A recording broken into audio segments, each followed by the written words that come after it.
It is auction night. It's always a good day to auction and talk fantasy football.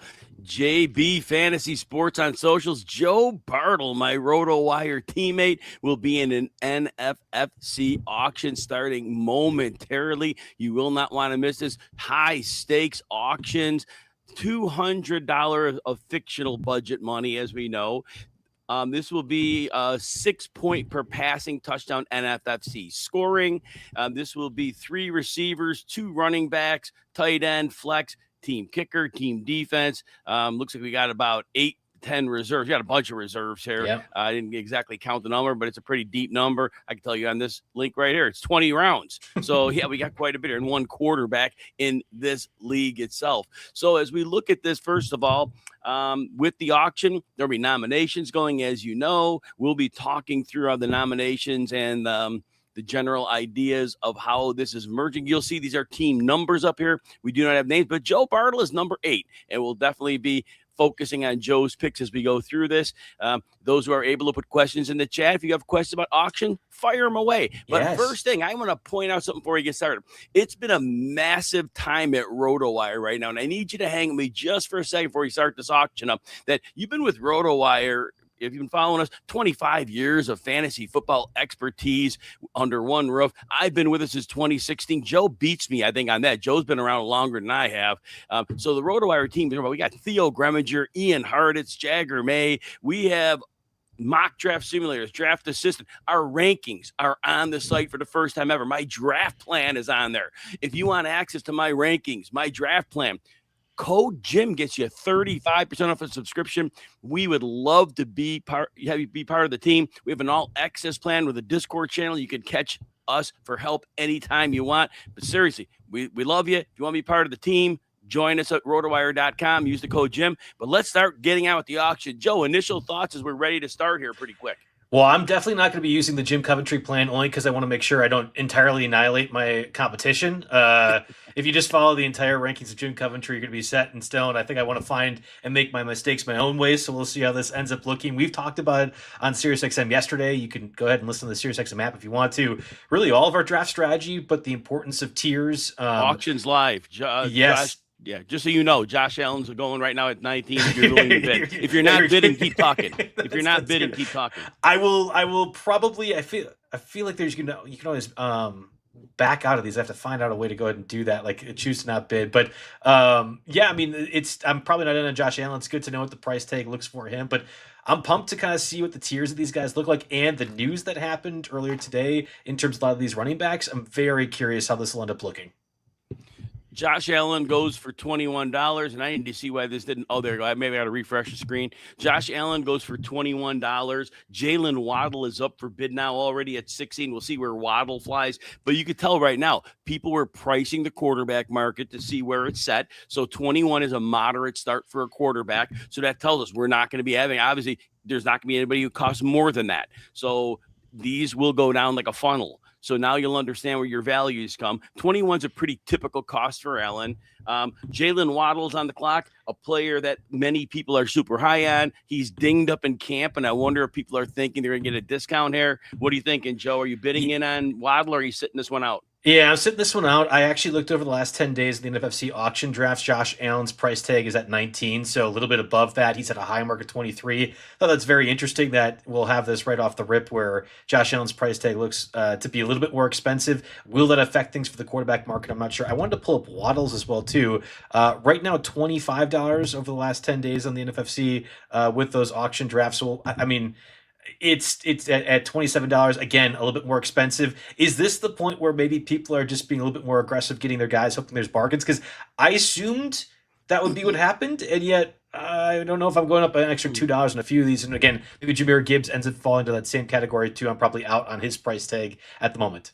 Gibbs sitting at 53 and rolling right now, up to 54 and rolling. The clock's going to keep resetting. Resets at 10 seconds every time we have a new bid on this. I think the Jalen Waddle one, I think my guess is somebody was interested in him. Somebody knew the injury news was out. Somebody wants to see if they can get a discount on him. like you said, the recent cost was about right, so there was no Waddle discount. There are going to be in a room of 12 people, there are going to be multiple people who are in on Waddle, and they will bid that up. Nobody's stealing him. Jahmyr Gibbs goes for 57. That's about right for the number one pick, which tells you what Bijan Robinson will probably go for, which will probably be about the same money. Hampton is up now, Joe. Oh yeah, and we got to do it, right? We got to get in on this a little bit here. We'll see. We'll see if we end up locking it home at the $40. The high mark right now for Martin Hampton over the last 10 days has been 41 or at 41. I don't know, Jim. Am I going to be like scolded by you if I choose not to push this up a little bit higher? Is this going to be like a sacrilegious thing? It all depends on your strategy for the auction, Joe. You know me, I don't spend real high. If this one went up quick, this was done already. Hampton went for 41. Yeah, again, called it a day. The highest total over, I guess the highest total has been 52. The average value has been 41 over the past 10 days. With that, this was the mark again with Christian McCaffrey that I wanted to see what would the nomination point for be. Theoretically, he should be consequentially higher than Martin Hampton.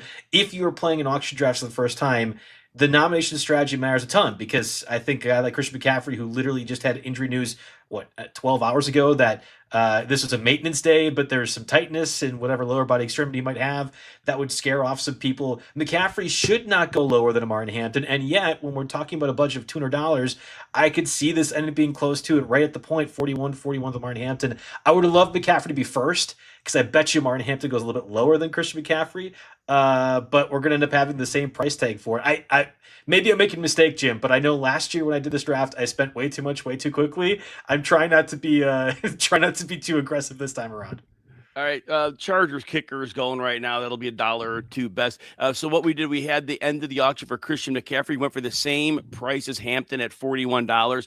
Randy Malik's in the house. Randy, appreciate you hanging with us here. And Scott Cobe has a question. Since I'm not auctioning, I can answer this about nominating philosophies. Joe's in the auction, so it may be best that he doesn't give up his strategy, because people who are drafting or auctioning may be on it. John Robbins is on the clock right now. Right now, he's at 46. He'll go for about 57 or so, just like Gibbs. My auction nomination philosophy is frequently, I always have a bucket of players I want. I have about 7 or 8 running backs I want, a number of receivers. I will nominate players that I want, knowing I want to know how much money I have for other positions. So I want to exhaust some of my budget on players I want, because I don't care which one I get.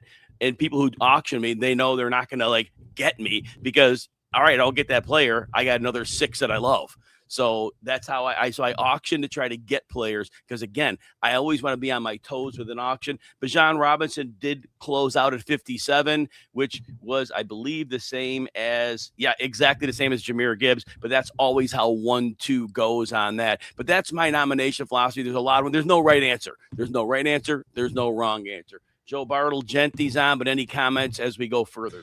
No, I mean, that's the same philosophy for me. I think we're going to have a few people who listened to our show over the past, I don't know, we've done like 15, it feels like, in the last 3 weeks or so, but we've talked about a lot of these guys before. I mean, that's the same point for me, that you'll want to get these guys. Everyone knows who they are for the most part, that you want. And while we don't have the names of people revealed, people who are in this auction draft are well aware of Bartel and who Bartel's associated with in a few of these. And I think that kind of ends up being a part of it. Just the running backs as a whole end up being a bit more aggressive. Ashton Genty at 42, a bit more than Martin Hampton. So we're kind of seeing the hierarchy in place. Bijan, Jahmyr Gibbs at the top, but maybe the value ends up being Christian McCaffrey right now, who's the same price tag as Martin Hampton.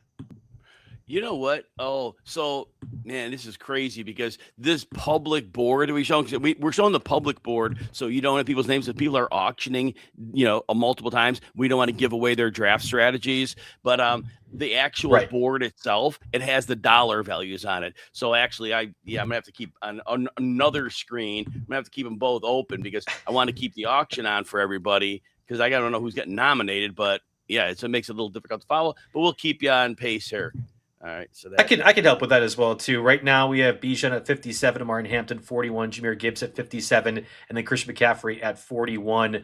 Ashton Genty at 42 ends up being Team 5 second buy as of right now. And then again, you'll have Jackson Smith and Jigba. Conventionally, ADP of 5, 6, 7, Jim? That's that Christian McCaffrey tier. And the price tag is going to be about a little bit similar, maybe a bit more. We talk about tiers all the time with positions. of running backs. I do kind of wonder if the tier of ADP makes a difference too, and you're kind of seeing things being priced accordingly. Again, full point PPR in the NFFC. Hey, the only tiers in this auction are TEARS. People are going to be crying when Joe Bartel crushes them. Just a joke there. Here we go. Randy hasn't had a chance to an auction. So we'll try to give you a little bit of help learning the ropes here. So when we're looking at, and Smith and Jigba just went for $45. So we're seeing right now only 2 receivers are gone. Waddle was 27 and Smith and Jigba was 45.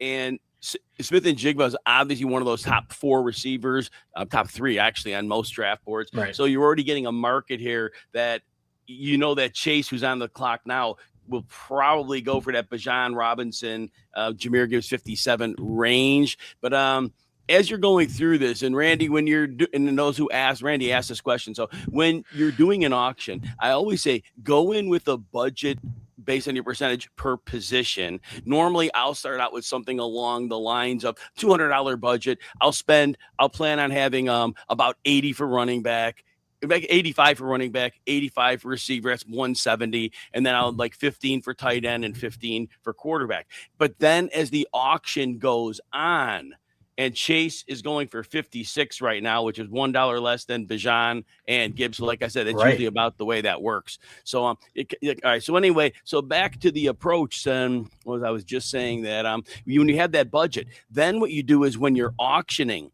if you are overspending at a position on the fly, you're going to have to make adjustments to your other positions because you want to have a balanced roster. In my opinion, you want to have a balanced roster. If you're in a tough league like this, if you're in a home league with 10 teams, everybody's going to have a good team. You could go, we call stars and scrubs. You can get 4 great players and then just kind of piece it together. But if you're in a competitive league like this with 12 teams and deep rosters, you don't have, my personal opinion, you go stars and scrubs, it's going to be really, really, really hard to get things rolling. So, I learned that lesson last year when it was directly like a Joe Burrow, and then I think I had T. Higgins as well, and we had a couple of running backs, and it's like, wow, in a $200 budget for the NFFC auction draft, so you could have a $400 one, whatever it might be. I think I had spent like 165 within the first 100 nominations. Well, you're playing dollar days right at that point moving forward, and that is a tough obstacle to overcome.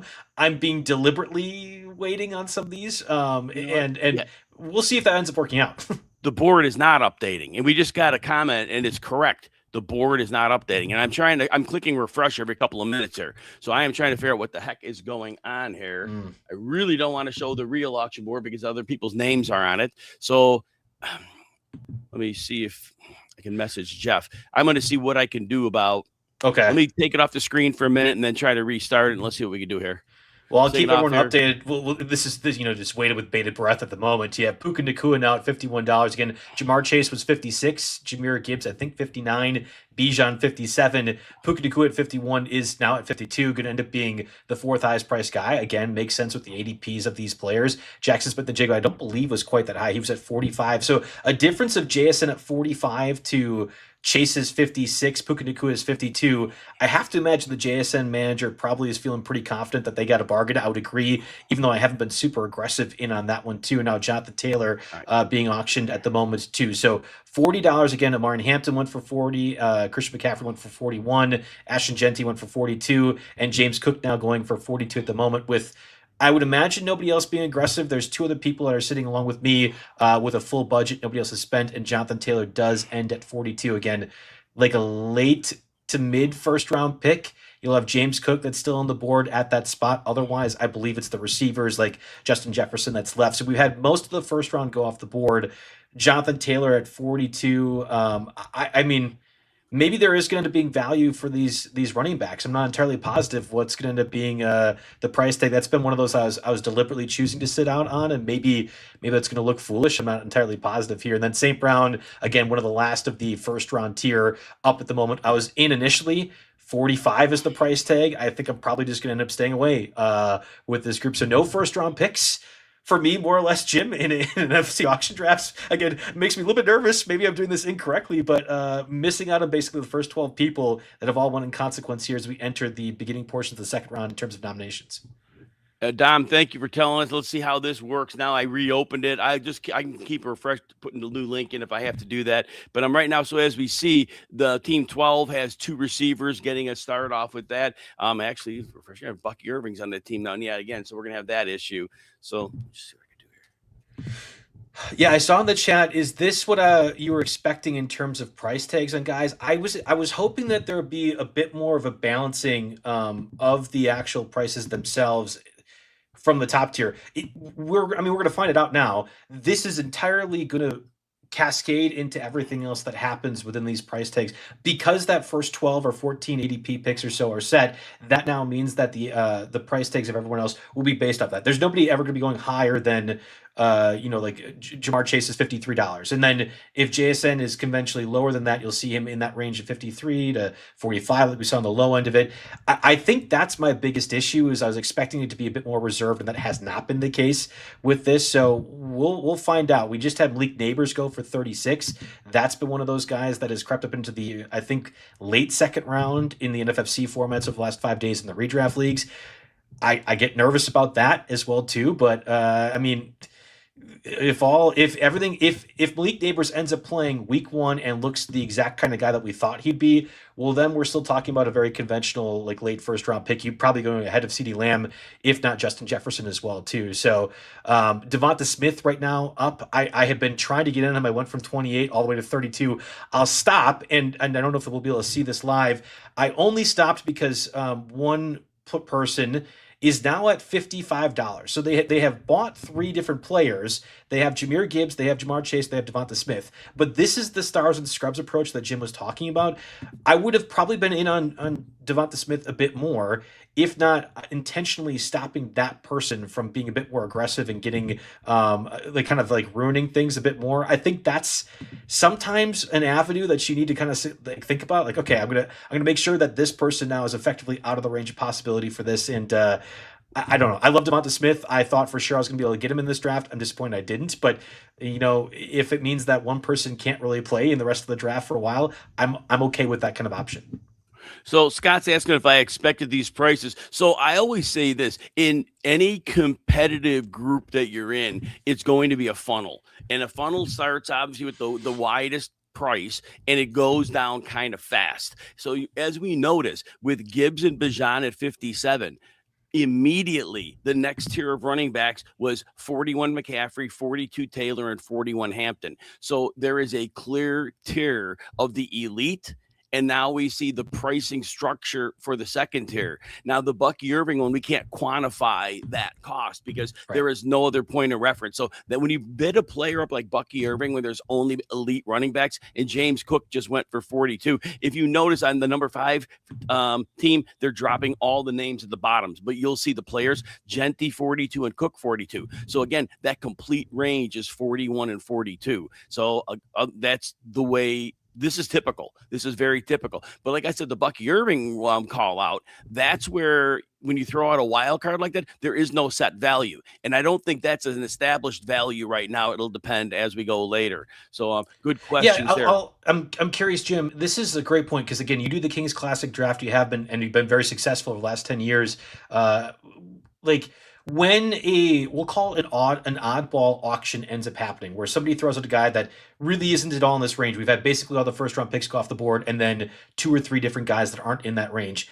Do you forget about that, or like do the rest of your league mates forget about that? Like, oh, Bucky Irving is whatever, $15, I think in this case. And then an hour later, we get to that running back tier where it makes a bit more value. Do you feel like you see other league members forget that? Because that could be part of an auction draft nomination strategy too.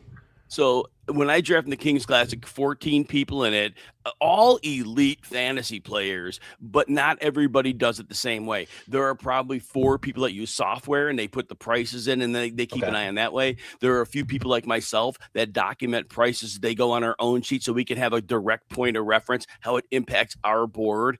And then there are probably 4 or so people that just really just do the feel of the auction and kind of know what they want. So it really is to each their own. Some are very scientific and some are less, but again, they all know what they want. It's just a different way of getting there. And so I think that's the beauty of the auction too. It depends how your mind works. You have to come up with a plan that works well for you. Scott just points out, let's see here, that St. Brown and Neighbors, $81 on the two of them. That would be team 7. So, yeah, Malik Neighbors. So let's go over to the wide receiver pricing right now. So we'll see Chase went at 56, which goes right in line with Gibbs and Bijan Robinson. The 1, 2, 3 is a very clear delineation. The drop off to JSN and St. Brown was 45. And Nakua was at 52. So Nakua is the wide receiver too. So again, this is the funnel approach. Now, the interesting ones, we have a market set now for the wide receiver 2 types. McConkey and Devontae Smith went for 30 to 32 each. Smith for 32, McConkey for 30. So, and Neighbors is right in the middle of that. So this is really priced out as if draft values are being, there are no steals here. None of these are steals. They're all fine costs. Nobody's got ripped off. Nobody's really overpaid for a player. This has gone very well to form. It's a very smart room of auction players. I'm going to point this out. I'm not sure if you guys can see it on the live stream right now. Saquon Barkley just went for $33. This might be the first instance where there was a steal that happened. Jim, I went from 30 to 33. I couldn't go any longer on that. And I think maybe I made a faux pas. I might have made a mistake.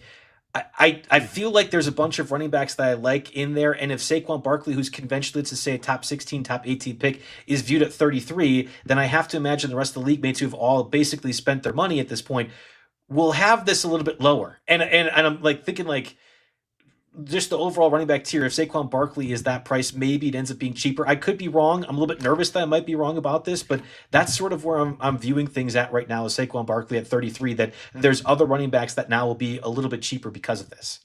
Justin Jefferson's on the clock right now for $42. Just got finished out at their $42. So for reference, CeeDee Lamb was 43, and Jefferson and Lamb are right now, the ADP is moved where they're right next to each other. Lamb had been going a bit higher. They're still wide receiver 5 and 6. It's just in terms of picks, they're a little bit different than they were. So they are in their own micro tier. They're the the second half of the wide receiver ones. When you bring up Barkley at 33, Barkley is typically viewed as a running back 2. It's a high-end running back 2, like running back 14-ish. That is where it drops. When people perceive it's no longer a top 12 running back and it's just outside of that, the price will take that $8 to $10 drop from the McCaffreys, Taylors, and Hamptons. That is very much chalk for how that works. And Chase Brown at 39 coming just a tad in, because and look, most people have Brown ahead of Barkley, and they have him probably solidly ahead of him because I think people perceive Brown as safer.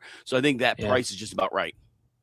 I was expecting Brown to be maybe like 37 if Barkley was in that spot. And again, maybe I was wrong with 33 at Barkley. I should have gone a little bit higher for, but it'll be something I had tried to get Jefferson to 43, by the way, going back to the CeeDee Lamb at 43. I tried to get Jefferson at 43. I don't think it went through or something like that, which is, I guess, mildly frustrating. Maybe that'll be a windfall for me later on, but we're through midway through the third round. I don't have a single player in an auction draft format. That maybe is a little bit frustrating. I was hoping to be a bit better than that and get some of these guys, and that hasn't been the case. So trying to be deliberate. I don't know if it's necessarily my strategy. I've been in on guys, and I was wondering what your thoughts were. This Kyren Williams sitting a tier as well too at $19. Yeah, that's a value. Kyren Williams at 19 is a value, and because Kyren Williams is universally like the running back 17-ish, that was a very, very good value at $19. I think Kyren Williams should go for 23, 24 typically. I know people are very nervous about knowing Blake Corum might get more work, but until Blake Corum is getting the money work, the receiving work, he does get some red zone work, but Kyren Williams is the goal line back. So as long as Kyren's the goal line back and Corum is 0.9 targets per game, Kyren Williams can lose a few carries and still carry the mail. So and right this here, this name here, like Jay, it looks like, Kyren is the steal so far. And Scott points out that Lamb went for 43, Pickens will settle in 32, and that's correct, because we'll see when it happens, because if you look, George Pickens is in that tier with McConkey and Devontae Smith, who went at 30 and 32, so you can tell by the tiers that's likely what's going to happen. And then the question, the Irving bid was, of course, yes, somebody wants to slide a player in. And let's talk about that strategy, Joe. So when somebody knows the board is kind of getting set, if somebody wants a player, and people have their bankrolls. So if you want a player that's in that iffy tier, and Bucky Irving is in an iffy tier. Some people are worried about Kenneth Gainwell. So yes, you make that bid out on Irving and you hope to get a certain price for him. Maybe that person wanted to get him for 10, but at 15, you still got a player that could be still a starting running back. I assume he is. That backfield could get weird, but absolutely, Mr. Bald is beautiful. Great call. Those are purpose plays in auctions. Yeah, this is why you're watching the NFFC right now, because I think the way that these guys do the auction drafts is more consequential and deliberate in a positive way. So there are ways that you can go ahead and learn from your friends and family leagues and maybe other high stakes auction drafts that you might be a part of or aware of. Like that's could be one of those where you're watching what people are doing, when to fit in nomination ones that make sense. The Kyron Williams, Bucky Irvings, we've identified as values. Well, maybe there's a point that these guys have figured out. Like I always call about lulls in auction drafts, being aware of where the lull actually ends up being. You see all X amount of money off the board, right? I mean, that's one of those things. Yeah. Mr. Bald is beautiful is in the auction. So yes, he actually that tells us the Irving bid was on purpose because he made the bid. That's I love you, man. I think that's fabulous. I love there that. There you go. That's, yeah. I love it. Love it. Love it. I'm disappointed. Man. I thought for sure I'd be able to get one of Zay Flowers or Devonta Smith. That has not been a value whatsoever. Both like values that I was expecting, both at $32. We're getting precipitously close to not being aggressive enough on a few of these things. And I'm getting nervous, Jim, that I need to be Joe, buying a bit more. I'm going to tell you a line that Jeff Ratcliffe has told me during 2 different auctions. Your money isn't collecting interest if you're not spending it. That's right. That's right. That's right. We're gonna end up seeing how this works out. I mean, I feel like I still have confidence in what I want to do. We'll get the nomination up right now, but nervous for sure. As I would say, the majority of the money now is off the board on a few of this stuff. I'm nervous. That is right. Joe, what you need to do now is you need to pretend that you're a young person on spring break with a pocket full of money. Oh, okay. All right. Just throw it around. All right. We can make that work. We can make that work. I'm fine with that. Because now, and I know you're consciously aware of this, but as you see, there 4, 5, 6, 7, 8, about the whole like running back ones are off the board. Many of the wide receiver ones are off the board, unless your strategy is to go, which I often do. I often will load up on running back 2s and wide receiver 2s. So if that is your strategy, then you're actually in a good place because there are plenty of those left. And if that's your strategy, the players are falling that way for you. I'm not going to pretend to know your strategy because that would be bad with people watching. Never want to do that. But if it was with me, I think in this auction, I would be like you. I think that I may have bid an extra dollar on Barkley, but not much more. And somebody might have outbid me for that. I don't know there's a player on the board at those costs because I like that heavy middle roster. Right. I would have liked more of this like second or third tier of receivers. I just nominated Rashee Rice, wondering if I could sneak it by with trepidation with what that would look like. He ends up going for the exact same as like Zay Flowers, Devonta Smith. Lab McConkey was $30. That's a $2 difference. It's very obvious what that tier of receiver is going to look like. What we don't want to do, and what I'm afraid, especially people are listening and doing the draft live with us, what we don't want to do is be the last to buy from that tier. When I have the hammer, because that's now what's up being operated outside of 2 other people, three other people have $150 or more. I still have my entire budget. You can weaponize the hammer to a certain degree, but if you are too late to use it, it's not actually useful towards the end of this. So I'm fascinated to watch how this will go. I wasn't planning to, Jim, necessarily be the one that has $200. I have been active. I have been in on these guys. I just haven't been able to get a few of them at prices I want. So there's a lot of quality players left. Oh, that's a steal. That is actually a steal.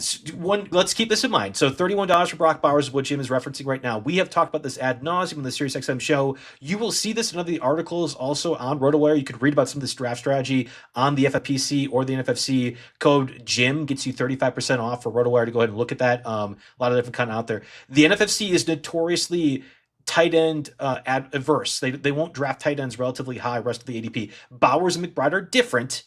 But if you want to point out, and I think it's fair, Devonta Smith in that price tag of $31, $32, Zay Flowers in that, Brock Bowers theoretically is going to perform better than a wide receiver 2. So, I mean, if that's the value you're referring to, I would probably say you're correct. Yes. So we were just talking about, oh my gosh, I lost my train of what player I'm sorry. About? I No. mean, Rasheed Rice. I mean, like what it was. Okay. So no, here's what I want to point out, everybody. There's already Team 5 is like they're doing it their way. They have $18 left, maximum bid of 4. They have 5 players in the roster. You got to fill 20 here. So there are going to be no more price players. I mean, they might get one player for with that many spots. I mean, max bid is 4. So they're getting $4 players. So realistically, they've got 5 reliable players. And everybody's if they spend 4 on a player, they only got $1 left for everybody else. So this is gonna be Josh Allen, Ashton Genty, James Cook, Smith and Jigba, and Rice. And honestly, they can't afford a single injury. One injury to that group for the roster they're going to have to put together in this group of high level players. It's a real tricky tightrope, but it's one that if it hits, if Cook and Genty both end up as top 5 running backs, it could happen. If Smith and Jigba and Rice both end up as, let's say Rice stays healthy, they both have, top 5, top 8 receiver, it could work, but it's tricky. It's treacherous.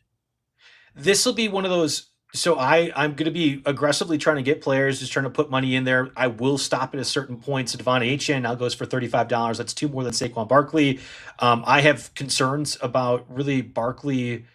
In order of concerns, it's Kenneth Walker, then it's Achane, then it's Barkley, but I have concerns about all that tier of running backs. So I'm okay being out on that and just kind of dumpster diving, which will be what I think has to be the strategy now with, I think all 8 or 9 of the top running backs off the board. Next one is Derrick Henry, Jeremiah Love, Javonte Williams. That's the top highest in terms of ADP right now. I don't mind kind of dumpster diving in that tier. It is one of those that you have to be mindful. I'm okay bumping up players at a certain point, but I will back out if there ends up being a price tag that I don't want, because I still think I can get some value a little bit later on. Maybe I need to be more aggressive. We're going to find out. I'm going to let Drake London go as well too at 36. AJ Brown was $37. That's about that mid-second round tier of stuff too. So again, another one that's, I think we're now almost to the 24 ADP off the board, top 24, Jim, and I have not made a buy yet. This is not good. I love the NFFC's auction platform. This moves very quickly. There are some auction formats that just take forever. This is moving at a really nice clip. And so that is definitely something to consider, because if you're on one of those sites where it's dragging along, it could be painful. Scott asked me, do I remember in the top of my head? Believe it or not, this bald head, I don't need a top of the head. I got a Google sheet that I have my prices on. So yeah, in my Kings Classic, it was 14 teams, 3 flexes. It's insane. Then the usual configurations. I did spend 37 on AJ Brown. It was a little higher than I wanted to go. My next highest player was George Pickens at 33. And then the rest of them were in the 20s. I spent 27 on Judkins, 26 on Scadaboo, 22 on DJ Moore. I can't quit DJ Moore. I spent 20 on Tyler Warren. I usually come out of the Kings Classic with a bench, and usually you don't in 14-team leagues. I don't really have a great bench. Now, you guys all who listen to me all know my philosophy. I think this year is the cheat code at tight end. If you have 3 flexes, I think you can flex them. So I've got Tyler Warren, Mark Andrews, Aranda Gadsden, bad news every day, and TJ Hawkinson, who I actually think. So, I mean, in that league, which is weird, you can flex tight ends, but the bench is what I want. My backup running backs, Chris Rodriguez and ACL boy Zach Charbonnet. There wasn't much left, but believe me, that was a high. 37 was as high as I spent. I think I'm fine with a Chris Rodriguez as like a running back 3 or 4 or 5. Now the NFFC, it's full point PPR. Mike Evans just went off the board. Again, that goes back to the Bucky Irving tier. At Bucky over at 15, Mike Evans being $5 more. It is cross positional. That feels about right to me. I don't think there's necessarily that big of a difference for the price tag for those guys too. We're going to now enter, let's just call it like the ADP range of 25 through 40. And this is where, if I was able to be more aggressive in buying some of these guys, I might miss out on bargains. I think only one person has above 150 right now. So it's just 3 people technically with the money. Again, me being a little bit higher with that, who has not made a purchase yet. It'll be one that we kind of follow along too, but no discount right now for Nico Collins at $31. Again, Devonta Smith at 32, Zay Flowers at 32. We're gonna have Nico at 33 right now. Like this is a sharp draft. That's what it is with the NFFC. It's a sharp draft for sure. Hey, just in case anybody wanted to know, Joe Bartel's max bid is $181, just in case he wants to spend it. There you go. Finally happened, man. We've got Nico Collins for 33. We've talked about this. We actually talked about it on Sunday's SiriusXM show. I mean, there's tiers and understanding where they're at. I don't really care for Luther Burden. I'm sorry, Luther Burden's up right now. That's why I meant I came. I don't really care for Nico Collins relative to that group, but if he ends up being the same or in that spot, I don't mind end up having to spend up a little bit more. Luther Burden just went off the board on a rip at $24. That was a post, and nobody ends up upping up further. I don't think that happens prior to today, right? Luther Burden's probably more of like a $28 player. What was he for your Kings Classic? I will be able to tell you that in a second. I do want to point out, though, that so you said Burden was bid and nobody bid it up, right? Yes. Uh-huh. So that's a one of two things that happen. So either sometimes you could shock the market by putting a number out there that nobody's ready for, and then you could really catch a room off guard, and it's done. Or you put out a bid that nobody was going to pay. Because Burden is like injured. We don't know that whether it's serious or not. It seems to be not, but we don't know. So it's sometimes you put that bid out there and you're like, everybody might tell you after, oh, you could have got him for 22. There's no way I was bidding him up. So it's one of the two, and I can't tell you which it is. But it is a strategy to throw out a specific number. But that's why I will never throw out an overly aggressive number. Correct. Because if you get burned on it, so if I throw out Saquon Barkley, okay, I'll say $25. Obviously, he's going for more than that. But I still don't want to take a chance unless I really want that player. But I don't want to ever bid an initial bid that somebody might not bump up, like Barkley at 25. That's not going to happen. So, and let me just find a player. Well, just like we had Burden, I would not have bid Burden more than 15. I might have said Burden for 15. Then if I wanted him at 24, I could have probably got him there. So I wouldn't have bid a player like that. Now, what was the question that you asked me about the Kings Classic? Well, who go for? I was wondering what Luther Burden's price was. Yeah. What that been 2.5 weeks ago now at the Kings Classic draft, or Burden went for 24. Ago? Okay, and that's in a 14-team league with multiple flexes as well too. This is 12. This is 12 team, but you have 3 receivers start and then 1 flex. I mean, I think that's clear that Luther Burden was the price that nobody went really aggressively for, right? I mean, that's I don't know. I mean, I'm surprised. I don't know how this works out, but 14 and 12 teams, the prices are the same. I don't even know how that math works. I'm not a big math guy, but I don't know how it works. But when I'm looking at these numbers, literally, the prices are the same. In Kings Classic, Chase was 57, Bijan 56, Gibbs 58. That's like within $1. It was all the same. Hampton 44, Genty 43, McCaffrey 46. So these are all, I don't know how that math works, but it does. It does. I'll take your word for it. I had not made any buys at all for the first hour of this draft. I get Nico Collins at 33, and then Jeremiah Love at $22. Again, Kyron Williams at 19. I'm like, oh, that's a good enough value, right? Especially with the running backs there. The irony of this, you do an auction draft, theoretically you get all the players you like. I do not care for Jeremiah Love. I know I really don't want to have him on many of my teams, but 22 felt like a bargain. And then Nico Collins at $32 or $33, right in that range of Devonta Smith, Zay Flowers. It felt like the right price, even though I wasn't really interested in doing that. So, of course, me of all people in an auction draft where you can get anybody, I get 2 players that I probably am fading at their current ADP, but that's just how the board breaks more or less. The DJ Moore bids at 20 right now. Looks like you might make him home at 20. Yeah, I have absolutely zero interest in that. That's why I threw it out there. I wanted to have your conversation about how much that was a steal for team number 4 who ends up getting DJ Moore at 20. Yeah, I spent 22 on him. Like I said, DJ Moore, he was clearly out in Ben Johnson's doghouse. And I figured out why. It was in May last year that we heard Ben Johnson say, I don't like DJ Moore's body language. And I laughed. I go, yeah, right. When he sees a superstar, whatever. No, I piece it together. DJ Moore is always open, but he is not a precise route runner. So when I say he's a great route runner, I mean, he gets open every down, right? But that's not the reality. The reality is he's not a technical route runner. And Ben Johnson's all about, I need you here at this second. Mm-hmm. Everything is important. So DJ Moore had 85 targets. But when the Bears needed him in the last 12 games, 6 of those games, he had at least 17.7 PPR points. That's huge scoring in 6 of 12 games. Whenever they needed him, he cashed in. But Josh Allen, you talk about a guy to give a darn less about route running, it's Josh Allen. Because Josh Allen is going to extend the play, run around, and now he's playing playground ball. Who plays playground ball better than DJ Moore? I mean, I have lots of answers for you, but I'm not going to disagree with that. DJ Moore can't fit into that. But the point is, right? Very few players play like street ball like DJ Moore. Right. Yeah, and I think that's the benefit of the Josh Allen offense is that you can have those guys do that. I'm with you. I get really wary, especially Buffalo. It feels like they've been star name receiver searching for some time, and they haven't been able to actually get those guys to fit. Remember Amari Cooper from a couple of years ago, that midseason trade? You have the entire offseason to work on the Yeah, he chemistry, broke but his hand. okay, but yeah, and I think he was Yeah. a bit more of a downgrade at that point too, but it's like that he just didn't look fast by that point, right? Like I don't He think never was. yeah, I know the broken hand. It is what it is, but like he literally wasn't running the way you expected. I don't know. Broken hand It's kind of is a little bit of a detriment for a wide receiver, Joe. sure, yes. I mean they have been trying to find a receiver upgrade that makes sense, and it's been to no avail. I kind of think DJ Moore is more or less washed. That's gonna be the one player that we probably disagree on most during draft season. So I'm sure I'm gonna be on the wrong side of this. I never want to disagree with Jim Coventry, but I'm probably out on Hey, DJ Moore's price tag.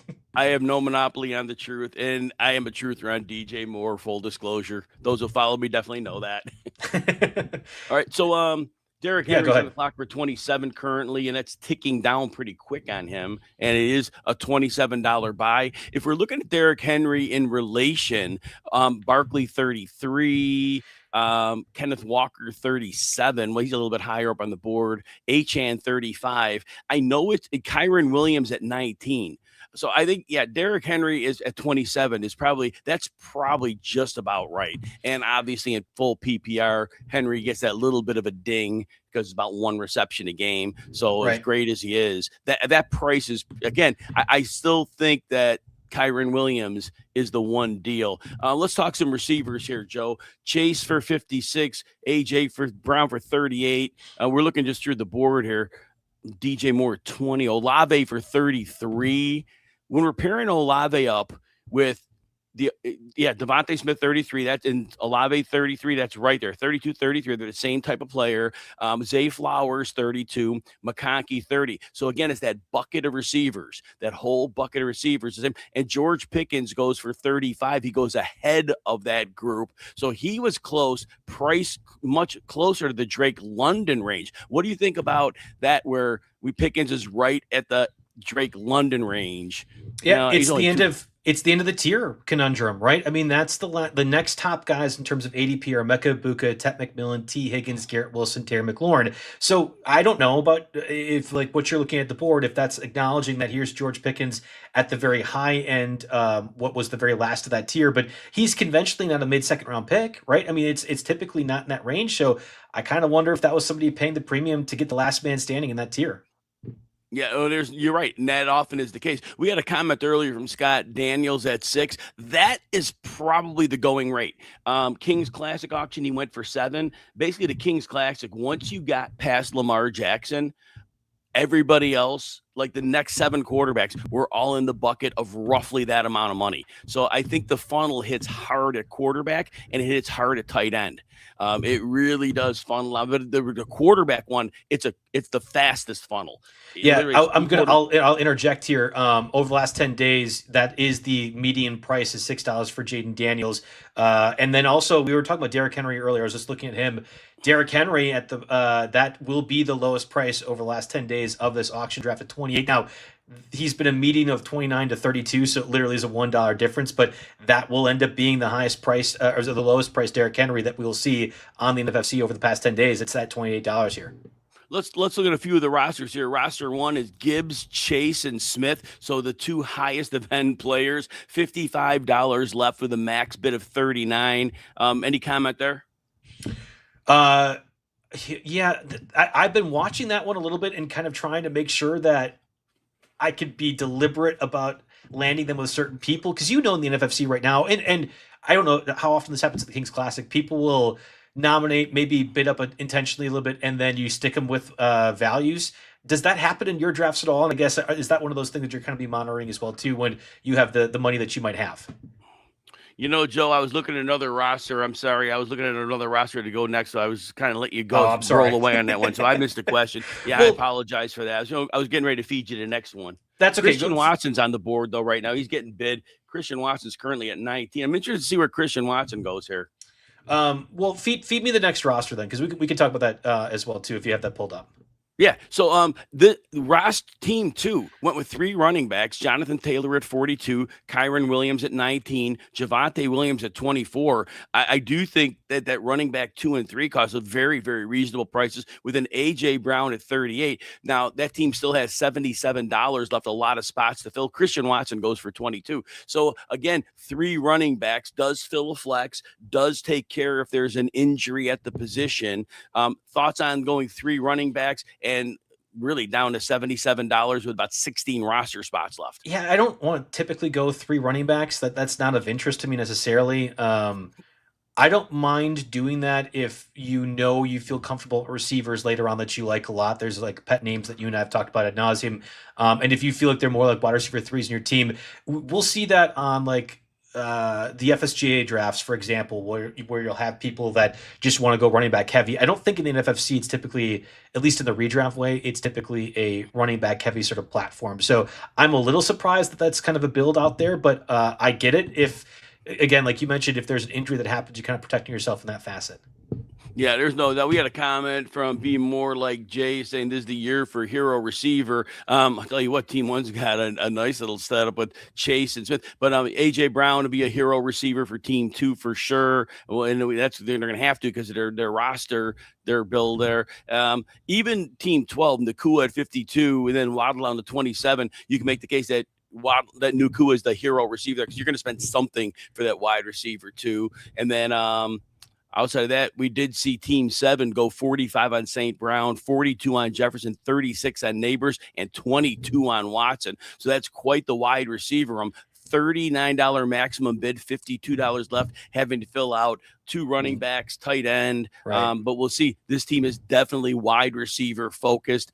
Interesting roster. What are your thoughts on that? Four big wide receivers on that team, but eating up a lot of salary, Joe. What are your thoughts? Yeah, I really like, I mean, that's probably my preferred receiver group. If you could get St. Brown or Jefferson for $2 or $3 less, could that end up saving you down the road? I think that's actually tremendous.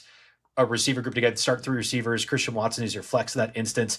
Fantastic. It's just a matter of how do you build the running backs afterwards. And I get a little bit nervous what that would look like. Again, top running backs on the board right now: Breece Hall, Travis Etienne, David Montgomery, Josh Jacobs, Quinshon Judkins, Cam Scatteraboo. Like you will have other people that either want to have two running backs, if not three, and therefore it ends up being a bit more troublesome. I mean, it might be one of those that I might be deliberately blocking them from getting their running back because they have such a good receiver build, for example. Joe, back to your roster now. I see that you have three pieces on it so far. You got Jeremiah Love at 22. Kyron Williams is in that rough tier. So Kyron at 19. You got Love at 22. So roughly the same cost. You got Nico Collins at 33. And I actually think he is a slight bit above the McConkey, Flowers, Olave tier and Abuka tier. But I think you got a player that's probably three spots ahead of them for the same price. So I do think you did get a definite few dollar value on that one. I mean, I know he misses some games, but Collins probably should be closer to the AJ Brown price tag than he is to this. I think that, I mean, again, every dollar is precious. Okay. So I'm not saying the steal of the draft, but I'm saying it's a very good deal you got on Nico. So Jeremiah Love for 22, Nico for 33, McBride for 23, which, in relation to what we expect from Bowers this year, it's about right. Loveland went for 22. What are your thoughts on your three players that you've got as your anchor right now? Yeah, I was not planning to get McBride at all. This will probably be the first and only time I ever get him. But when you have Bowers go for $31, Loveland for 22, I felt ecstatic to get McBride at $23, and I do think that's a consequence of a lot of the money going off the board, he being the last of that tier. Now, it'll mean I have to sacrifice some of my pet project tight ends later on because I can't really invest a whole lot more in those guys, but I don't really mind what that ends up being. I'm really Cardinal heavy, which is not a great thing when you think about one of the worst offenses in the league, and I do expect some pretty significant regression for Trey McBride, but that was a value, right? And I think if you end up having the money the way I do, you need to be looking for values more often than not. Hey, Joe, humble brag here. I got McBride for 23 last year at the Kings Classic. Oh, man, he got me about $55 worth of value there. Yeah, I don't think that's going to end up happening this time, but great for you. I'm happy to pull that one off, and I'm fine even if it ends up being that I get tight end 2 production for what is $23. We'll have to see. I'm nervous about how this roster build is looking at the moment. Joe Burrow's up for bid right now at $3 and moving here. We're going to see how that goes. Jaden Daniels went for 6. Jalen Hurts went for 5. This will teach us a little bit because, at least in my mind, Burrow has missed time, but he is in that tier that is with Drake May. I kind of see him and Drake May in their own tier. So we'll see how this shakes out on the bidding here.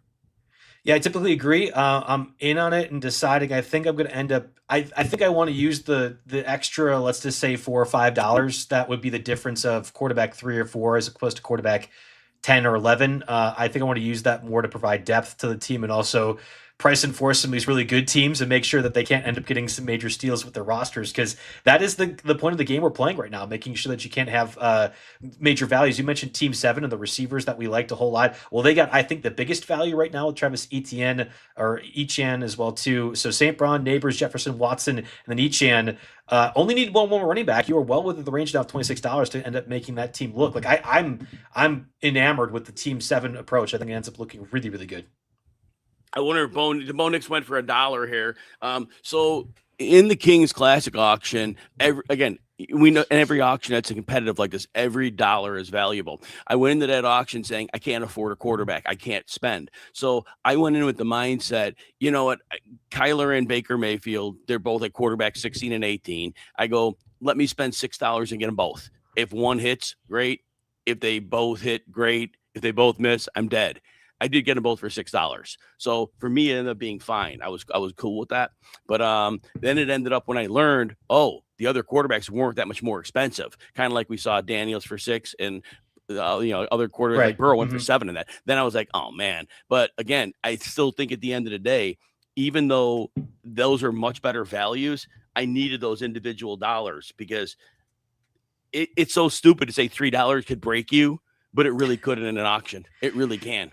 It absolutely does, and I think that's what scares people, right? And also the length of these drafts, which I always like to do. I love the draft strategy part of it. I understand that people might be concerned about what Dollar Days looks like. You and I have been doing this now, obviously, dating since February. We've been well aware of what the ADPs are and having these conversations on these players. I think it's entirely comfortable to be like, yeah, I mean, I like guys in round 13, 14, 15, 16 I can get for $1 or $2 or $3. Not everyone, especially if you're watching an auction draft for the first time or kind of trying to get aware of what this format looks like, not everyone might have that same sort of philosophy. So, follow Jim Coventry NFL on Twitter. You will be aware of a lot of those sleeper candidates later on, but just getting more aware of just the overall ADP. And again, that's where I go back to the RotoWire, really draft tools overall. The RotoWire Fantasy Football app is, I think, fantastic in literally that, getting you set if you're just preparing for your drafts for the first time, if you're kind of a little bit unaware of what's been happening throughout the offseason with some training camp news. The RotoWire Fantasy Football app does a great job with that. And you can use the mock draft tools from a redraft perspective. Even auction drafts, you can kind of put that through a bit tiers and stuff. I was literally talking with a friend today about how to make his own cheat sheet. You can pull these players down. He's like, I like to adjust players in the playoffs. I'm like, you're never making it to the playoffs anyway, but whatever. Great. Adjust it if you want to with this. Like, pull it down like that. I think there's a lot of different value points that you can use for the RotoWire Fantasy Football app. And just, again, the overall subscription code Jim gets you 35% off for that. Yeah, and when you mentioned the X at Jim Coventry NFL, every day I'll give you 2 threads, 2 video shorts, 2 player cards, and a live stream 5 days a week. So usually it's 7 pieces of content a day. So hopefully that helps you guys. Just work on your own decision. You guys are all smart out there. You know your fantasy football. Just give you a little bit to think about. But yeah, I'm always gonna be there for you throughout the season. We'll continue to post regular content. So yeah, I'd love to have you following over on the X and interact. Definitely interact. Love to hear from you. All right, so I mean, never would have thought I'd get both onesie positions locked up. Jim, we had talked about the onesie, 1 quarterback start, 1 tight end start. I had Trey McBride. I don't think I'll ever have any more shares of McBride at $23. Again, Brock Bowers go for 31, Loveland 22. I don't mind McBride at 23, and then Lamar Jackson just snagged him up now for $10. Wow! Couldn't help but go after that one, Jim. So, and this is the reference, everybody. I talked about the funnel. Jackson is pretty much the clear quarterback too. Somebody might have a different. I get it. He's 29. Last year was an oddball year. He's not a guy that gets his hamstring injured every year. And it was compensatory injuries. That's all it was. Compensatory injuries. Lamar Jackson is still, he was averaging 30 points a game those first few games before he got hurt. So he's still Lamar Jackson. But Josh Allen at 21, realistically, Jackson should not have gone for less than 15 or 16. That is probably the low. I mean, the low high end of the range that it should have been. You getting him for $10, I think a lot of that is because you banked your money. This is one of the advantages. You didn't wait too late to go after players, but you held your money back. And right now you got a Nico Collins, the wide receiver 1, Jeremiah Love, running back 2 in my mind, which is great because again, I go with running back 2s. I have a couple of them. Right. And you get the second best tight end in McBride. And you get the second best quarterback in Lamar Jackson, who has extreme upside. So based on you having 4 players and still having $112 left, that's a really good allocation of your assets. I'm really curious right now because this is important to illustrate to the people that might not be aware. So talking about Lamar Jackson, $10, Josh Allen, $21. Josh Allen was nominated, I think, pretty close to the rip at $21 early in the draft. How many quarterbacks went off the board before Lamar Jackson did? Because I don't have it pulled up right now. 3 more. It was 4 more. Jaden Daniels, Jalen Hurts. Yeah. It was Burrow, Jaden Daniels. And then Knicks for $1. And Knicks for $1. So at that point now, we're talking about 5 teams that have a quarterback gone already. You'll probably end up seeing somebody invest, let's just say, upwards of $10 in 2 quarterbacks. That will happen pretty frequently. But you will have people enter the draft and say, I don't want to have a high-end quarterback. I'm just not going to do it. They have removed themselves from the draft equation right off the rip. And then you'll have others that will be aggressive getting their guy right away. Case in point, those first 4 quarterbacks off the board. That's where you can end up benefiting from Lamar Jackson, that mid-tier, because the people that could have bid him up didn't want to, right? And that's, I think, where the end point ends up lying.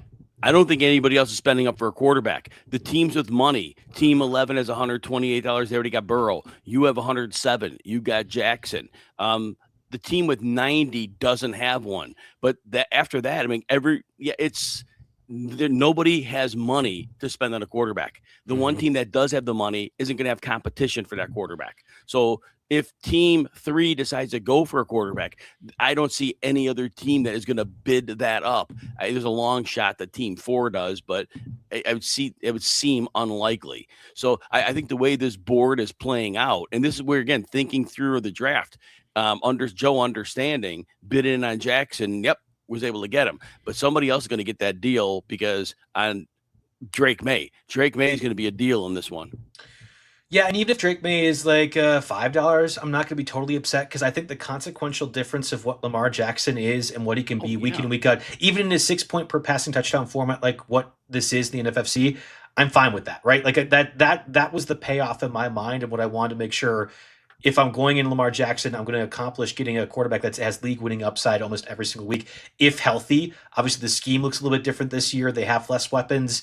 I kind of like the Jacoby Lane part of things. Like, he's looking good in camp. I know that my guy Mario Puig talks about Devontae Walker, Rashad Bateman. Like, they have a really good collection of wide receiver 3s that if one elevates to a 2, I actually am really in on this Ravens offense in its totality. So Lamar Jackson being an MVP front runner the way he is, like, that's just a reminder of what he could do when healthy, I think, in terms of winning people leagues.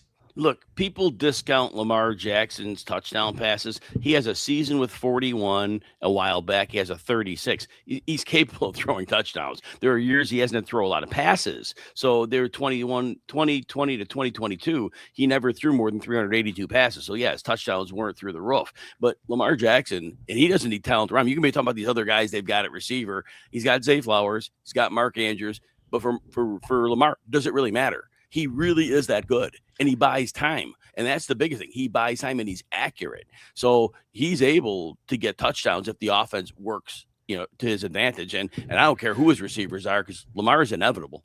Higgins for 31. Yeah, I was going to say, let's talk about this because I wasn't feeling great about the Nico Collins 33. We had established Devonta Smith, Chris Olave, Zay Flowers, Emeka Buka are all in this 32 to 33 range. I would have thought that there was going to end up being, that's not fair. Godwin for 4. Yeah, no, that's the I tried to bid like 3 times on that one there. I'll flag the Abbott on it. I mean, I guess I'm revealing that I'm interested in Godwin, but like, I was definitely trying to go ahead and get Chris Godwin, and just didn't even like update for me whatsoever on that one too. So sorry, whoever's in this draft here. I guess I'm revealing that I'm trying to get Godwin for a bit more. I felt like there was an error. I didn't even have it pop up.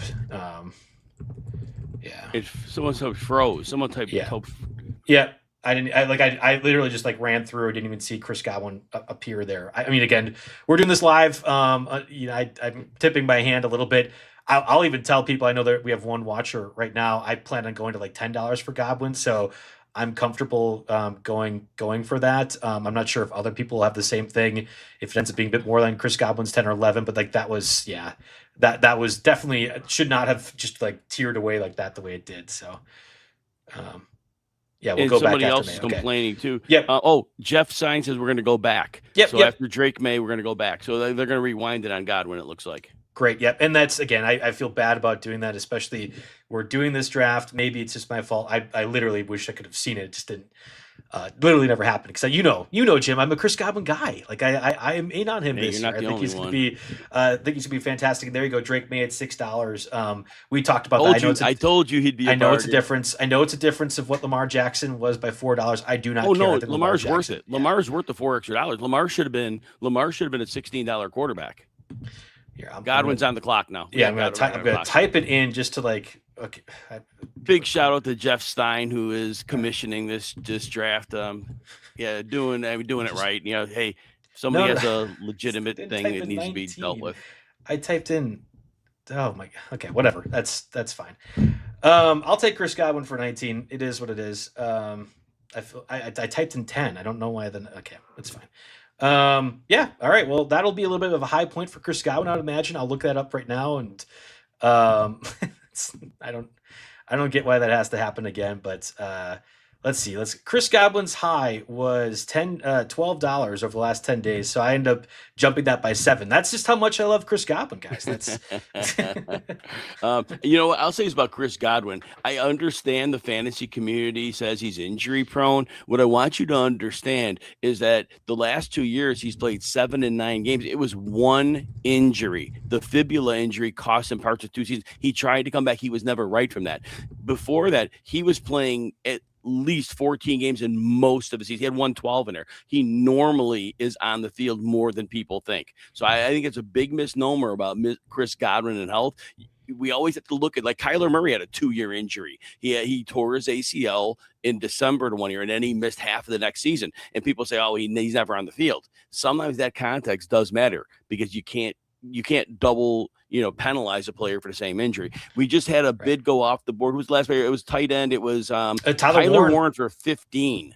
Yeah. Now with Loveland for 22, McBride for 23, and Bowers obviously for 31. I do think Tyler Warren is a fantastic value there. I think he should be right with Colson Loveland because Michael Pittman gone. I don't know who the quarterback. Daniel Jones seems healthy now, but even if he's not, Warren is their possession receiver. Alec Pierce could do some of that. He's not a possession receiver. Josh Downs isn't a possession receiver. Tyler Warren is going to be like their possession wide receiver and their tight end. He was lined up all over the formation last year. 15 is a value. He's going to get 140 plus targets this year in his sleep. Yeah, Kelsey for 4. I'm totally fine with McBride for what it ends up being at his price of 23, but Warren for 15, it's like that would have been. And this goes back to the onesie positions that Jim and I have been talking about earlier. Quarterback and tight end are inherently going to have values that happen if you're willing to wait and also be compromising on those on what tier of guys you like. I didn't necessarily go and thinking Lamar Jackson. I wanted to have a quarterback 2. I didn't necessarily want to have tight end 2 and Trey McBride, but that can happen if you play the draft accordingly. Now, there are probably instances, Jim, where if people nominated quarterbacks and tight ends right away, you'll just naturally have it kind of fall in order to a certain degree. I think the way that this ended up happening, you're not going to really end up seeing that too often. That's where you get the $2 to $3 to $4 different jumps on these guys. So I love the Warren price tag. I love the McBride price tag relative to Loveland. And I think it's more so that every tight end moving forward, you're going to like the price as opposed to Bowers and Loveland at where their respective numbers ended up being for this draft. Now, Joe, you got David Montgomery for 21, and Kyron Williams was 19, Josh Jacobs was 17, Travion Henderson was 16.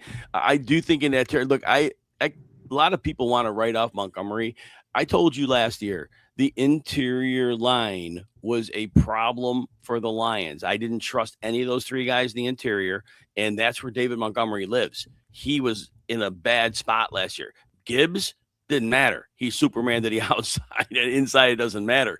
But Montgomery took a hit. Now he's not going to the world beater line, but the Texans tried to address it. The Texans added tight ends. The Texans have a great defense. They're going to be grinding out leads. David Montgomery's going to be really busy. I love how you paired Montgomery and Love for $43 combined. You got Collins, Godwin, and Matt. I know you love Matthew Golden there. You got McBride. All of a sudden, you piece together a starting line. Now, I think Matthew Golden's probably going to be a reserve for you. Right. You still have plenty of money. So, but that said, you're piecing together a lineup after having waited a very long time. Yeah, I think $10 extra in Godwin would be nice. I'm going to try not to like upset myself too much with that one. Again, with the little snafu that we had. I love the NFFC, and actually I think their platforms are fantastic. So I'm going to attribute at least the second error as a user error, but Godwin going for initially 5, that definitely felt like that was, I never even saw him on my screen. But the irony for this, Jim, is I literally view Chris Godwin as a $19 player. Parker Washington just went for $22. It would be asinine to say that I think Chris Godwin is in the exact tier of Parker Washington, but gun to the head, and I hope that never happens, but gun to the head, if you're like, do you believe Chris Godwin is with the round ADP of Parker Washington? I'd be like, yes, don't shoot me, I do. Like, so like that $3 less for Godwin, I truly believe he's going to be fantastic this year. I love him as my wide receiver 3. He'll probably end up being that on my team, and like you mentioned, Golden as a flex, but there's lots of other values out there. I'm fascinated to see, especially with Team 11 having the hammer to the degree that they will.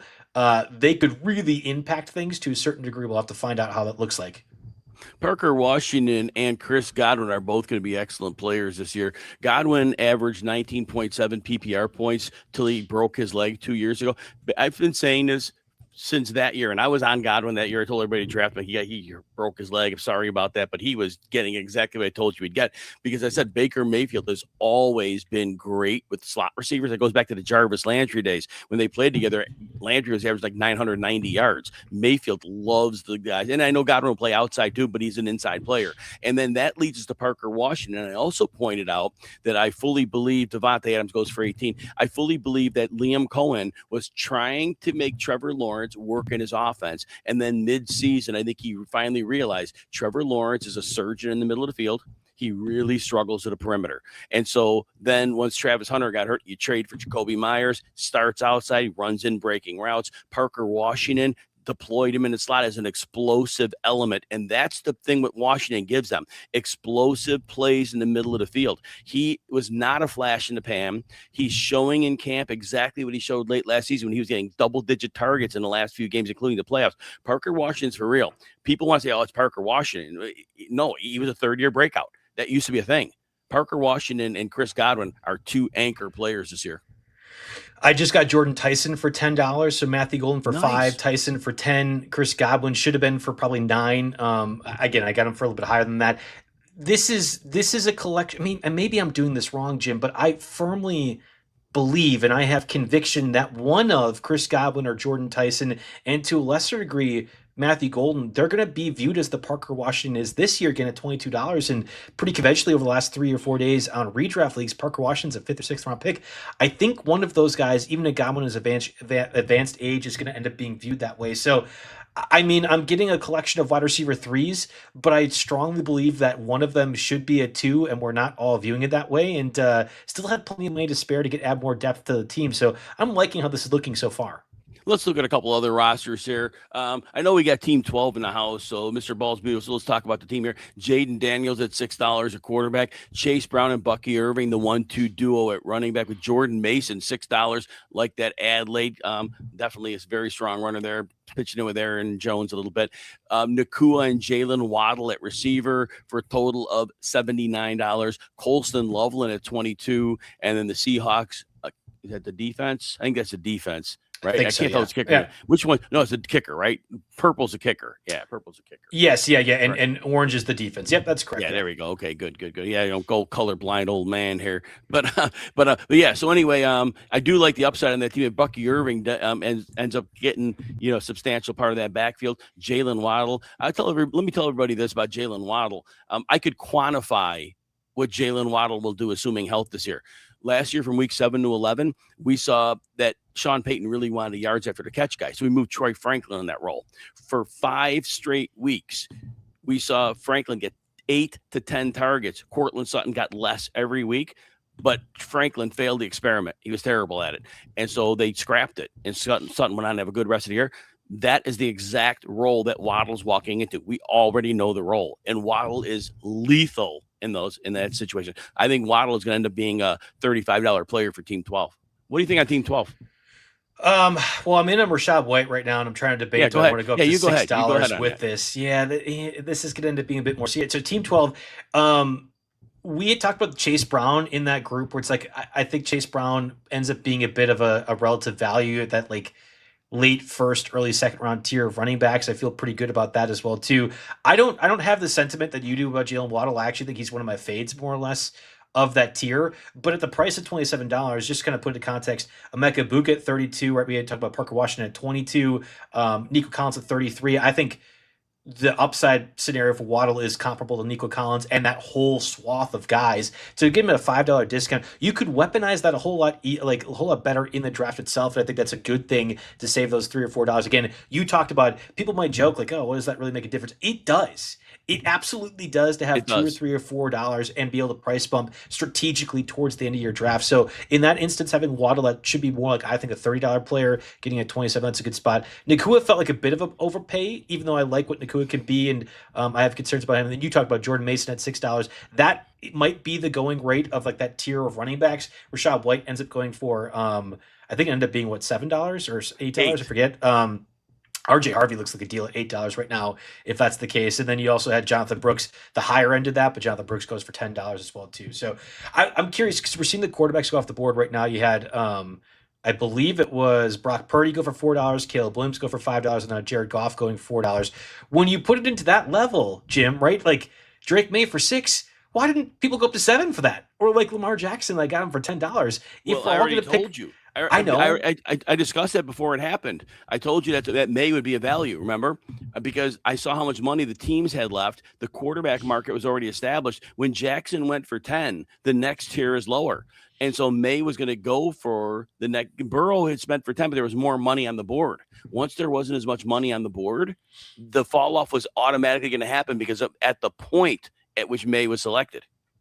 Right. And that's it just, I don't know how many people are watching or what you're watching for. If you just want a good fun time listening to Jim and Joe that you hear on the radio, hopefully we're able to do that all aside of me arguing about Chris Godwin. If you're listening to be a first-time auction drafter, I think that's awesome too. Happy to have you in here. RotoWire has a bunch of tools for that stuff. Again, Jim Coventry, NFL on Twitter, on X, really gets you set on any sort of platform, whether it be auction draft, redraft, otherwise. I like to think that we have a bunch of people that like us, Jim, just want to listen to us, but also want to listen to us talk about football. And in that way, I want it to be a very clear and evident, literally this is the display for you to look at when you are doing auction draft, the onesie positions, quarterback and tight end, that funnel that Jim mentions, it is literally present, even in the highest stakes auction drafts possible. It's literally present in this too, and that's where you have some of those values. It doesn't always work that way if people nominate quarterbacks or tight ends early, let's just say 7 or 8 in consequence, but clear indication for a lot of folks out there what that looks like in practice. And I'm glad because you and I spent a lot of ink more or less for the radio yesterday, Jim, talking about this exact strategy. I'm glad that it played out so beautifully and eloquently so that we could actually have a visual display for it. Joe, I'm going to try. I actually didn't realize that. I don't think I put this on my Twitter. I need to stream the show out. I need to push this out. So whatever you're saying, I'm trying to get this thing pushed out here. Well, we just had a massive deal for Roma Dunze go for $22. I mean, I like Roma Dunze. I loved him as a prospect. I think it's really interesting, and I don't know if it's a reaction to Luther Burden, who ended up going for $24 on just a place it down bid. You put the nuts on the table, so to speak. Here's $24 on Luther Burden. Nobody priced him up for that. I think it's fascinating to go ahead and see this end up. Whoops, I want to make sure I didn't end up going to 20 on Jameson Williams 21. Roma Dunze at 22 is both an end of a tier, which we always talk about trying to avoid, and then also an acknowledgement of Luther Burden kind of being out for this preseason. Is it Roma Dunze that ends up being more the preferred target as the one opposite Colston Loveland in that overall offense? I don't know if that was the reaction necessarily to it, but again, the next receivers from an ADP perspective coming up: Carnell Tate, Marvin Harrison, Brian Thomas Jr., Josh Downs, Quentin Johnston. That really, and with JMO at 20, Jameson Williams at 20, and Roma Dunze at 22, that probably was an acknowledgement of, hey, this is the final part of the tier. I want to make sure I get one of my guys because we're not going to be able to get a value again for this receiver point. So I think it's notable, if nothing else. Absolutely. Let's look at a couple more rosters. So you're going to be bidding through. Let us know if you're in the middle of bidding on something too. We can kind of hold off on that. I see Judkins go right now for about 15, and on the prowl, we'll see where that ends up going for there. But we're seeing rosters really round out quite a bit here, and the board looks weird the way it formatted for Team 5. But like we said earlier, Team 5 had put those 5 players together, and Joe actually. Sorry, I just got No. excited for Judkins at 18. This is That's a great deal for Judkins. You've got yourself Jeremiah Love, David Montgomery, and Quinshon Judkins, and you got them all for a total of $61. So 3 running backs who are starters for $61. I think that is an excellent move. Yeah, I mean, I would have been happy to pay up to like 22, the Jeremiah Love price tag, David Montgomery, the 21 price tag. Again, there are a few teams that need running backs as well. That to me ends up being the end of the running back 1 tier. You have DeAndre Swift yet, you have Jalen Warren yet as well too, but then it's Blake Corum, Tony Pollard. I thought we were going to have to pay a bit more for what I thought was an end of a tier. That was not the case. Very, very happy. I think a lot of this draft didn't go the way I wanted to, but one of the things I was hoping to accomplish in an auction draft format like this was to get more or less, it felt like 3 RB2s. You have executed that so well in past drafts, and I kind of was like, well, let's just take a page out of the Jim Coventry book, so to speak. And I wasn't planning it to be Jeremiah Love. That felt like one of the values that you need to kind of be aware of. But yeah, I'm pumped. I am pumped that I was able to get Quinshon Judkins at that price tag.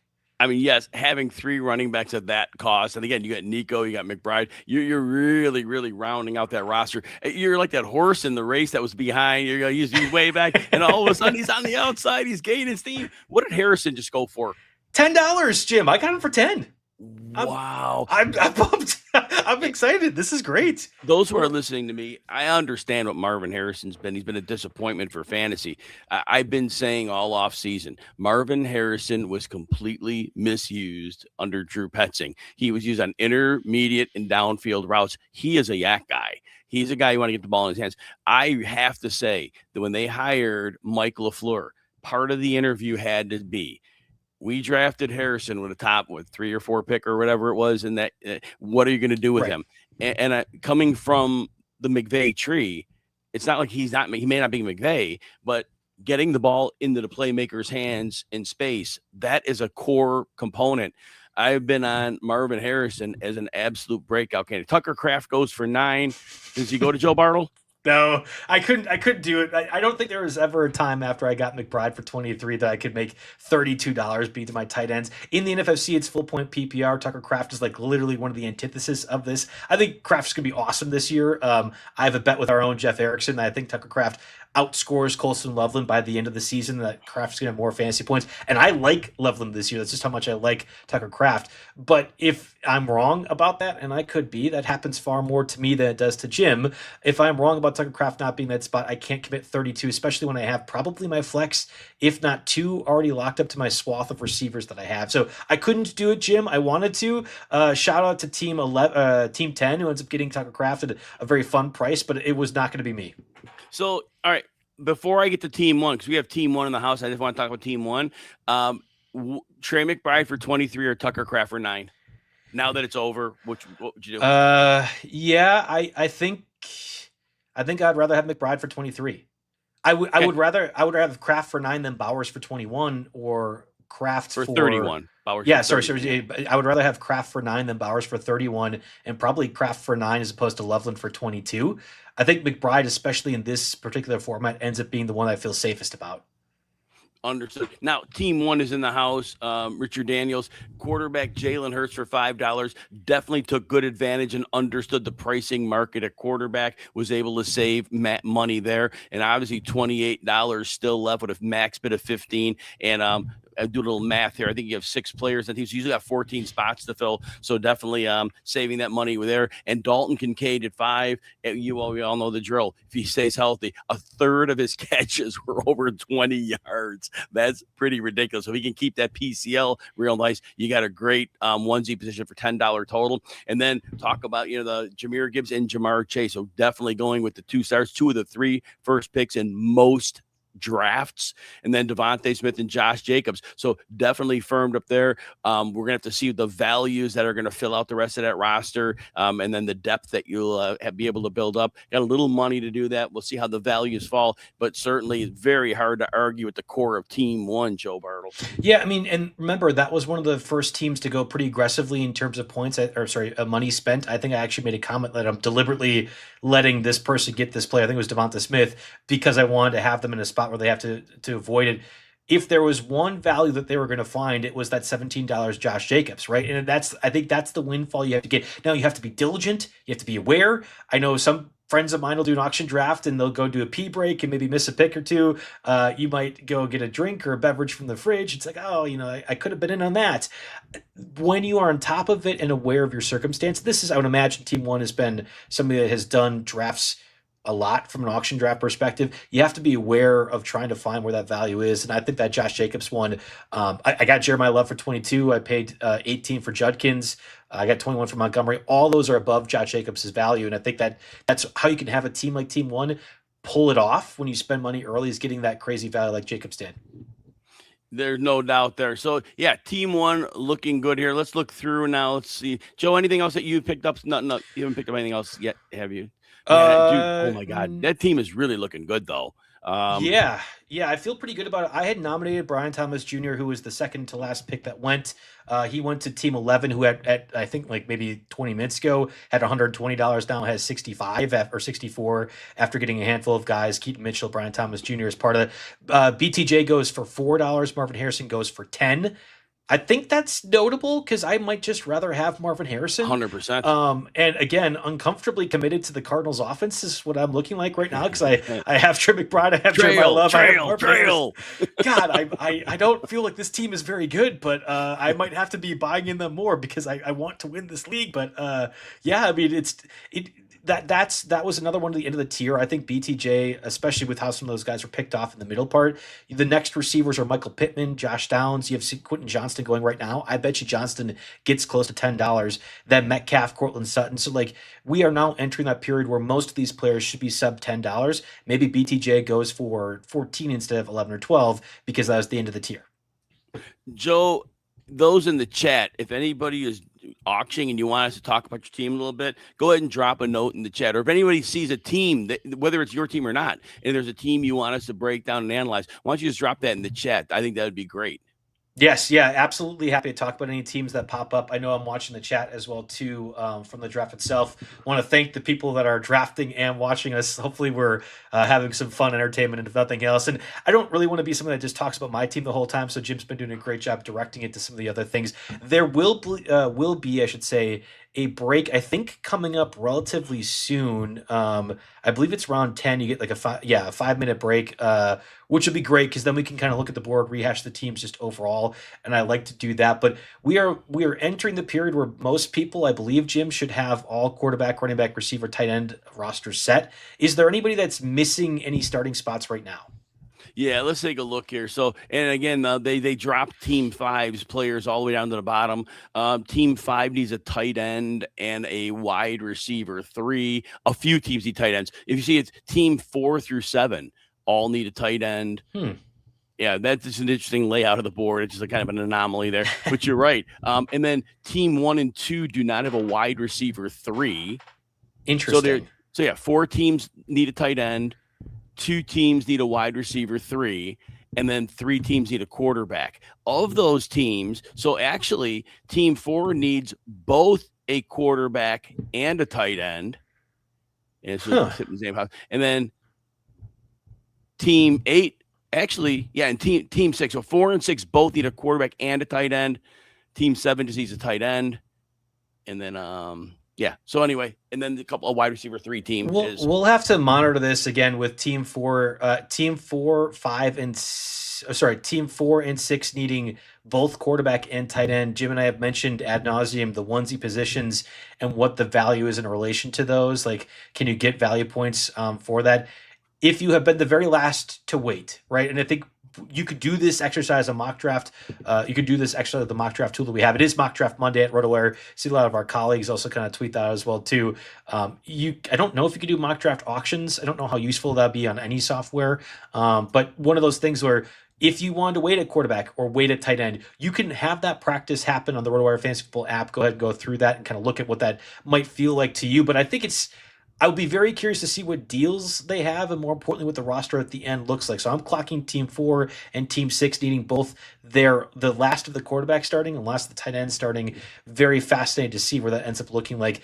We have Jalen Warren right now going for $7 to Miami, who again has spent about $65 on, I think, 4 or 5 players over the last 20 minutes. Warren at $7 in a full point PPR league is a massive value, and one of those that I wish I could have been a bit more aggressive on. When I have $20+ dedicated to 3 different running backs, I don't really feel like I can go even on a $10 range for Warren as well too. So we've entered that period. Warren top guy, or was top guy. Now Blake Corum, also Corum going for $9. That's a little bit interesting to me when Kyron Williams was only like I think he was $19 or $21. Yeah, $19 for Kyron Williams. Interesting. Certainly interesting to me to kind of see what that ends up being from a price tag too for those guys. I would imagine this group of running backs just gets pilfered now at this point, where you're kind of going through a bunch of these guys. Yeah, and as I'm just looking at the money that's left, I mean, this is 20 rounds, and right, it's gonna be dollar days, I think, for a lot of people. We're all gonna be just nominating people for like the last 3 or 4 hours. Team 11 has the hammer. Team 11 has $57, and after that, we got a $31 team, a $33 team, but yeah, Team 11 has the hammer. So if there's a player they want, and they're able to bid up that a couple extra dollars. So Team 11 could actually get a bunch of $4 and $5 reserves that other teams might not be able to afford. To a lesser degree, we have Team 2 with $33. And then even lesser degree, Joe with 29 left. But these teams might be able to put together a couple of pieces that they were going to be able to get for a few dollars that'll help their team. Not just these garbage dollar players at the end. A lot of players are going to be stuck with like 6 players on their roster that are going to be, unusable unless something crazy happens. Yeah, and also a reminder, a lot of teams, I have not been one of them, a lot of teams have their kicker and defense already set, and that can be an extra dollar that you can factor in. So like in my mind, my max bid is $20. If I go to that range, I mean, I'm dollar days now for what would be like 14 other players. Well, in my mind, I'm dollar days for 12 other players because I was going to spend $1 on a kicker and a defense anyway. That can be one of those things you can factor in as well too. I want to make sure it wasn't me nominating. Okay, good. Colby Parkinson getting in there. He would have been a dollar day player anyway. I would imagine at pick 115, you are at risk of maybe spending somebody accidentally upbidding you by like 1, and you didn't want that. There is a point of nominating some of these people a little bit too early that you have to be mindful of. I don't think Colby Parkinson is necessarily a risk for that, so he goes off for $1. I just nominated Corey Krosky-Merritt hoping that he would end up being a little bit more expensive of this running back group. I don't think that's going to end up happening. We had Chuba Hubbard go for 8. I was in on that, couldn't quite get him. Blake Corum at 9, Jalen Warren at 7. Okay, now Krosky-Merritt at 6. I wonder if the bidding stops there because he, to me, should be like a $7 or $8 player. I didn't know if you quite get to that point. At least he does get to 7, so I'd imagine that's where it ends there. Oh, no, Miami back in and again, getting a bunch of this kind of Miami's gotten like 8 players now in the past 30 minutes. He's been very aggressive with that hammer that you mentioned earlier, Jim. Yeah, right. And again, let's talk about Team 11. Joe Burrow at quarterback, obviously you can spend $1, and Herbert. So even if Burrow were to miss time, $14 investment on 2 quarters because he had the money to do that. Great. Barkley, Henry, Warren, and Krosky-Merritt, and Keaton Mitchell. Real nice 5 receiver combo. Running back Terry combo. McLaurin, Yep. Carnell Tate, and Brian Thomas. And again, McLaurin certainly could be in line for a great bounce back season. Tate, I haven't talked about him much lately, but I still don't see a world where how does he not get 140 targets? Everybody says Wan'Dale Robinson, and I get it. Wan'Dale Robinson, if it weren't for Neighbors getting hurt, he's a 600-yard receiver. He could catch like 90 balls for 600 yards. Well, great, but that's not really helping an NFL offense. Tate has to be the alpha here. Brian Thomas, a lot of people love him, so I'll just leave that where it's at. But I mean, obviously, I just think Trevor Lawrence can't throw to the outside, and that's the problem. It's an oil and water. I pointed that out 2 years ago. I said, don't draft him. But anyway, this is wide receiver 3, and he has money. He has money left, but he likes him, and that's all that matters. Tucker Kraft. So, and Texans kicker, Fairbairn, Pitts for 6. This is a balanced and a really strong team. I wouldn't choose to spend, let's just say, I'm looking at Krosky Merritt at 8, Warren at 7, so that's 15, and then Keaton Mitchell at 22. Could I just get a running back 3 for 22 that I like more than 3 running back 3s on teams?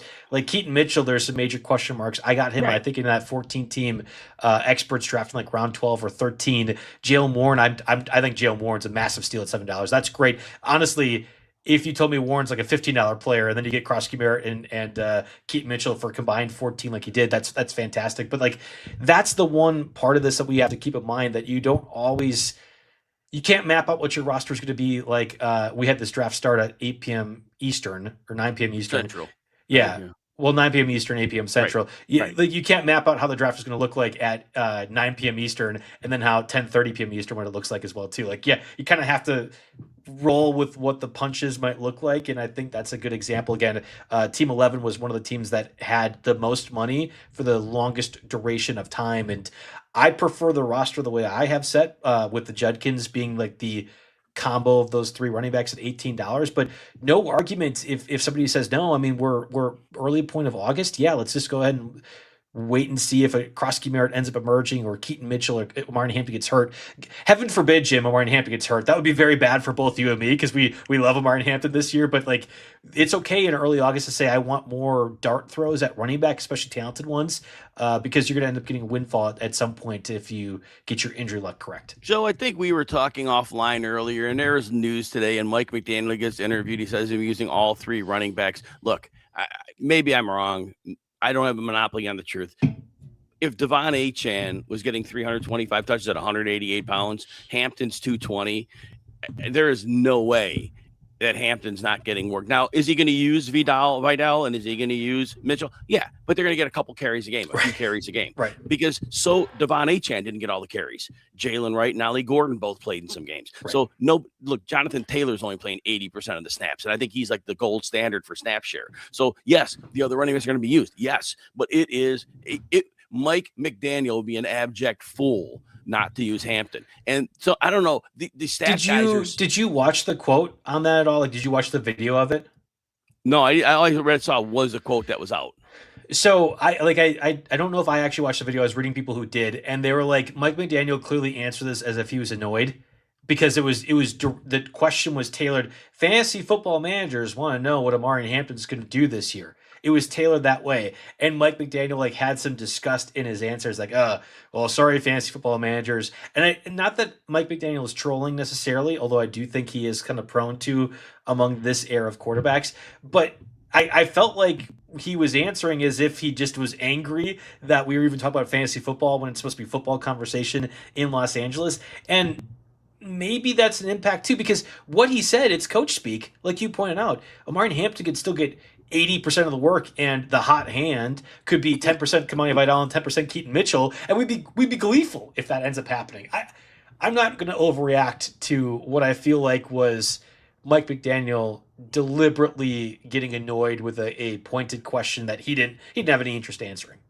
I won't talk all day about Hampton, but he is my flag plant, and I'm going to say this. People are saying, he can't run outside.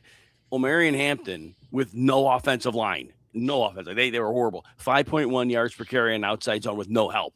That's what he did last year. Now he's bringing in the god of outside zone in Mike McDaniel and a healthy offensive line. Tyler Biadasz is a major boost. He might not be the best center, but he moves. He works for that type of system. He's a good functional center.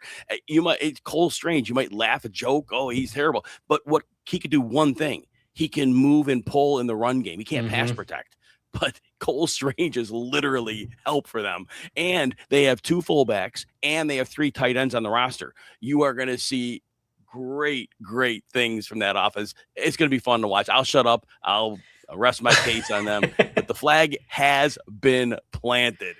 I wanted to talk about a few other teams right now. We have a bit of a break here in round 10, which always happens at the NFC auction drafts. We'll let you know when the action is back in live. So we talked about Team 7 earlier. I wanted to circle back to them. The receivers, St. Brown, Christian Watson, Malik Neighbors, Justin Jefferson. Christian Watson's your flex. You have a trio of three. That you will never see a more potent trio of receivers in a three-receiver start, one flex league than what Team 7 has put together. The whole point was, what will the running backs look like? And I think Travis Etienne at $14 is massive. We were mentioning Josh Jacobs earlier for Team 1 and why that team ends up looking pretty good because they got the value of Josh Jacobs. Etienne at $14, really, really interesting. What happens with Team 7's running back, let's call it combo 2? So right now, Rachaad White, who I think is fantastic. I totally don't mind that. I don't really want to start him. And then afterwards, a lot of these guys have now went off where you could say they're started. The last one had Chuba Hubbard, also at $8. If that team had Etienne and Chuba Hubbard at 22 combined, give them the win now. Team 7 has crushed it. I think they'll have to get some tight end ads as well too. Maybe Isaiah Likely, maybe Chikakampu. If they're at least me drafting, that would be what I'll be choosing to do. But I love Team 7's approach, and they have $13 yet to be aggressive on a running back they might like, a tight end they might like as well too. And then back to Team 1 getting that Josh Jacobs, Jahmyr Gibbs, that was awesome. The other one, Team 4. The two running backs, Jim, and I'm curious if you would do this approach. The two running backs of Bashal Tutin and Jadarian Price starting, I don't feel great about. But Chuba Hubbard being the other one in that factor, I'm like, okay, I don't mind that necessarily. CeeDee Lamb, Drake London as your two receivers. Then you have DJ Moore and Luther Burden. That's like a different version of Team 7. So both teams going aggressive with their receiver builds. Do you have a preference on either Team 4 or Team 7 and kind of a way that you'd illustrate to others that you would manage this sort of roster moving forward? Joe, while I look this up, see if you can get that draft board on your screen so that you can try to share it. And in a moment, we'll see if we can flip because I'm staying till the top of the hour. And I'd like before the break is over for you to get that on the screen, and we'll flip them when you're ready. Okay. So as we're talking about this, personally, and both teams are very good. Okay. And Team 7, Travis Etienne, you know that volume's king in fantasy football, and I know Alvin Kamara's there, but I don't see that as much of a problem. It's not going to be a big problem. Rachaad White, I thought, as Washington's going to trail, and as the receiving back, I think it's a massive deal to have the receiving back in Washington, and with Laramie Tunsil probably out for close to, if not the whole season, they're going to get the ball out quick. There's going to be a lot of screen passes in that on the backfield, and I know they said Krosky Merritt's trying to learn how to do that. Fine. He's a zero in the passing game. Maybe he's something, but Rachaad White is an accomplished receiver. And then obviously receiver, Watson and Neighbors got to work out. Watson never had more than 611 yards in the season, but we know what he can do. And if he does that, and if Malik Neighbors can play with reasonable health, oh my gosh. And good. Perfect. Auction started back up. So yeah, I mean, I really love that. And I love how Goff and Dart are a paired up duo for $8. Dart gets hurt, you got to fall back. Goff, you can play at home. You can mix and match them. I like that. Harold Fannin for $5 just got added by Team 7, so that was after we talked about that. So now their tight end problem is solved. Team 4, the Team 4 owner believes in Tutin and Price, so that's going to be a flag plant most likely. I met one person that's out on Tutin. I just see he's a man without a country. Because it's like he's not an early down runner. He's not a goal line runner. I know he scored 7 touchdowns last year. I get it, but he's not going to be a goal line runner. And LaQuint Allen he was playing up to 25% of the snaps as the receiving back. He could pass protect. He's a good receiver, and they love him. So I just don't know the division of work, how that goes. Jadarian Price, we're already hearing good things about Zach Charbonnet. Like it could be week 4, and he could be like ready to roll. And if he's getting goal line work. So if Tutin and Price work out, Team 4 likes them because the receivers are great. Dak Prescott at $4 is great. And so Team 4, as long as that running back room shakes out, they're in wonderful shape, Joe. You know, I love Chuba Hubbard. I think any team that gets Chuba Hubbard, that might be like the Tucker Kraft team. Like, oh yeah, I'm going to always like that team a little bit more than anybody else. And I think you're getting a running back too at a discount relative to the way the market ends up looking. I just couldn't justify going for that direction. We are now into round 11. So you had Jaden Higgins, another one of my guys, goes for $5. I almost went to 3. It got bid right when I did. It gets up to 5, which is good because Matthew Golden, at least conventionally ADP wise, also in that spot. I got Matthew Golden for $5. I feel a bit better about that. We're going to see it go fast now at this point with how quick some of these nominations are, as everyone, I believe, is sub $50. There's only 3 or 4 teams under $30. I'm sorry, over $30 now at this point as well, too, or close to that. So it's going to be very quick with this stuff. I think it'll be fascinating to watch some of the values, especially at running back. That was one of those right before the break where you had the Blake Corums go off the board. You had Ramondre Stevenson just now at $6. Eventually, people will choose to diversify their money to the receivers that are left. Is there running backs in this group that end up being a bit more valuable? We'll find out. Deebo Samuel goes for $5 now. Interesting spot for him. I know that Mario and I on today's show talked about his rising NFFC ADP when literally every single other Niner player seems to be hurt. I don't know if I'm paying $5 for Deebo, but that's a fascinating one as well, too. Ramondre Stevenson went for 6 a moment ago. And all right, people hate me for this. I know everybody loves TreVeyon Henderson, but the starting running back of the New England Patriots went for $6, and the backup went for something in the 20s. It's funny because TreVeyon had 1,100 yards. He had 9 touchdowns, and I get it. I keep telling you, he was relegated in the playoffs. After Stevenson fumbled in week 5, he never fumbled again. So that problem's fixed. And in Denver in the playoffs, it was icy, it was freezing, and they kept giving the ball to Stevenson. So they're not worried. I said, if Mike Vrabel was coaching a fantasy football team, it would be Henderson all day, every day. He coaches an NFL team. He needs a big bruising running back. He needs a pass protector. Guess who does both of those? Ramondre Stevenson. Stevenson's playing. Henderson will get a couple games, but it's not going to be a big deal here.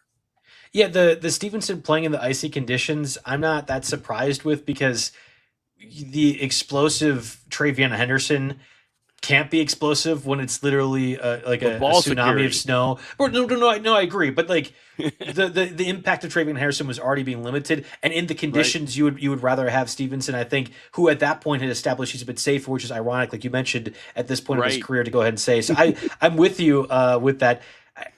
It's kind of like I'm not really interested in just overall the Patriots backfield. So Stevenson at $6, I get it. I understand the value point for it. Have you looked at the Patriots schedule? Because of course that conversation last year was so dedicated and predicated on the Patriots having one of the easiest schedules of all time.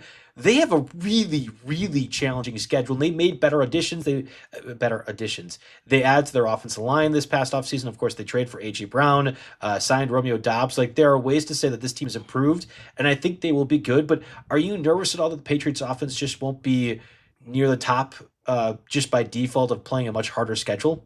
It's a middling schedule. They'll get 4 games between Miami and the Jets, which will certainly help. Even Buffalo. Buffalo, you can run the ball down Buffalo's throats these days. If you got a power running game, you can run down there. Ed Oliver maybe has something to say about that. Right. When we're done, we'll talk about Team 3. Somebody was asking. We'll definitely talk about that. You play the NFC North. All right, Detroit, Green Bay, Chicago.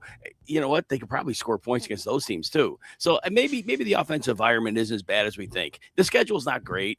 They have a number of tough games, but it might not be one that is overly problematic, Joe.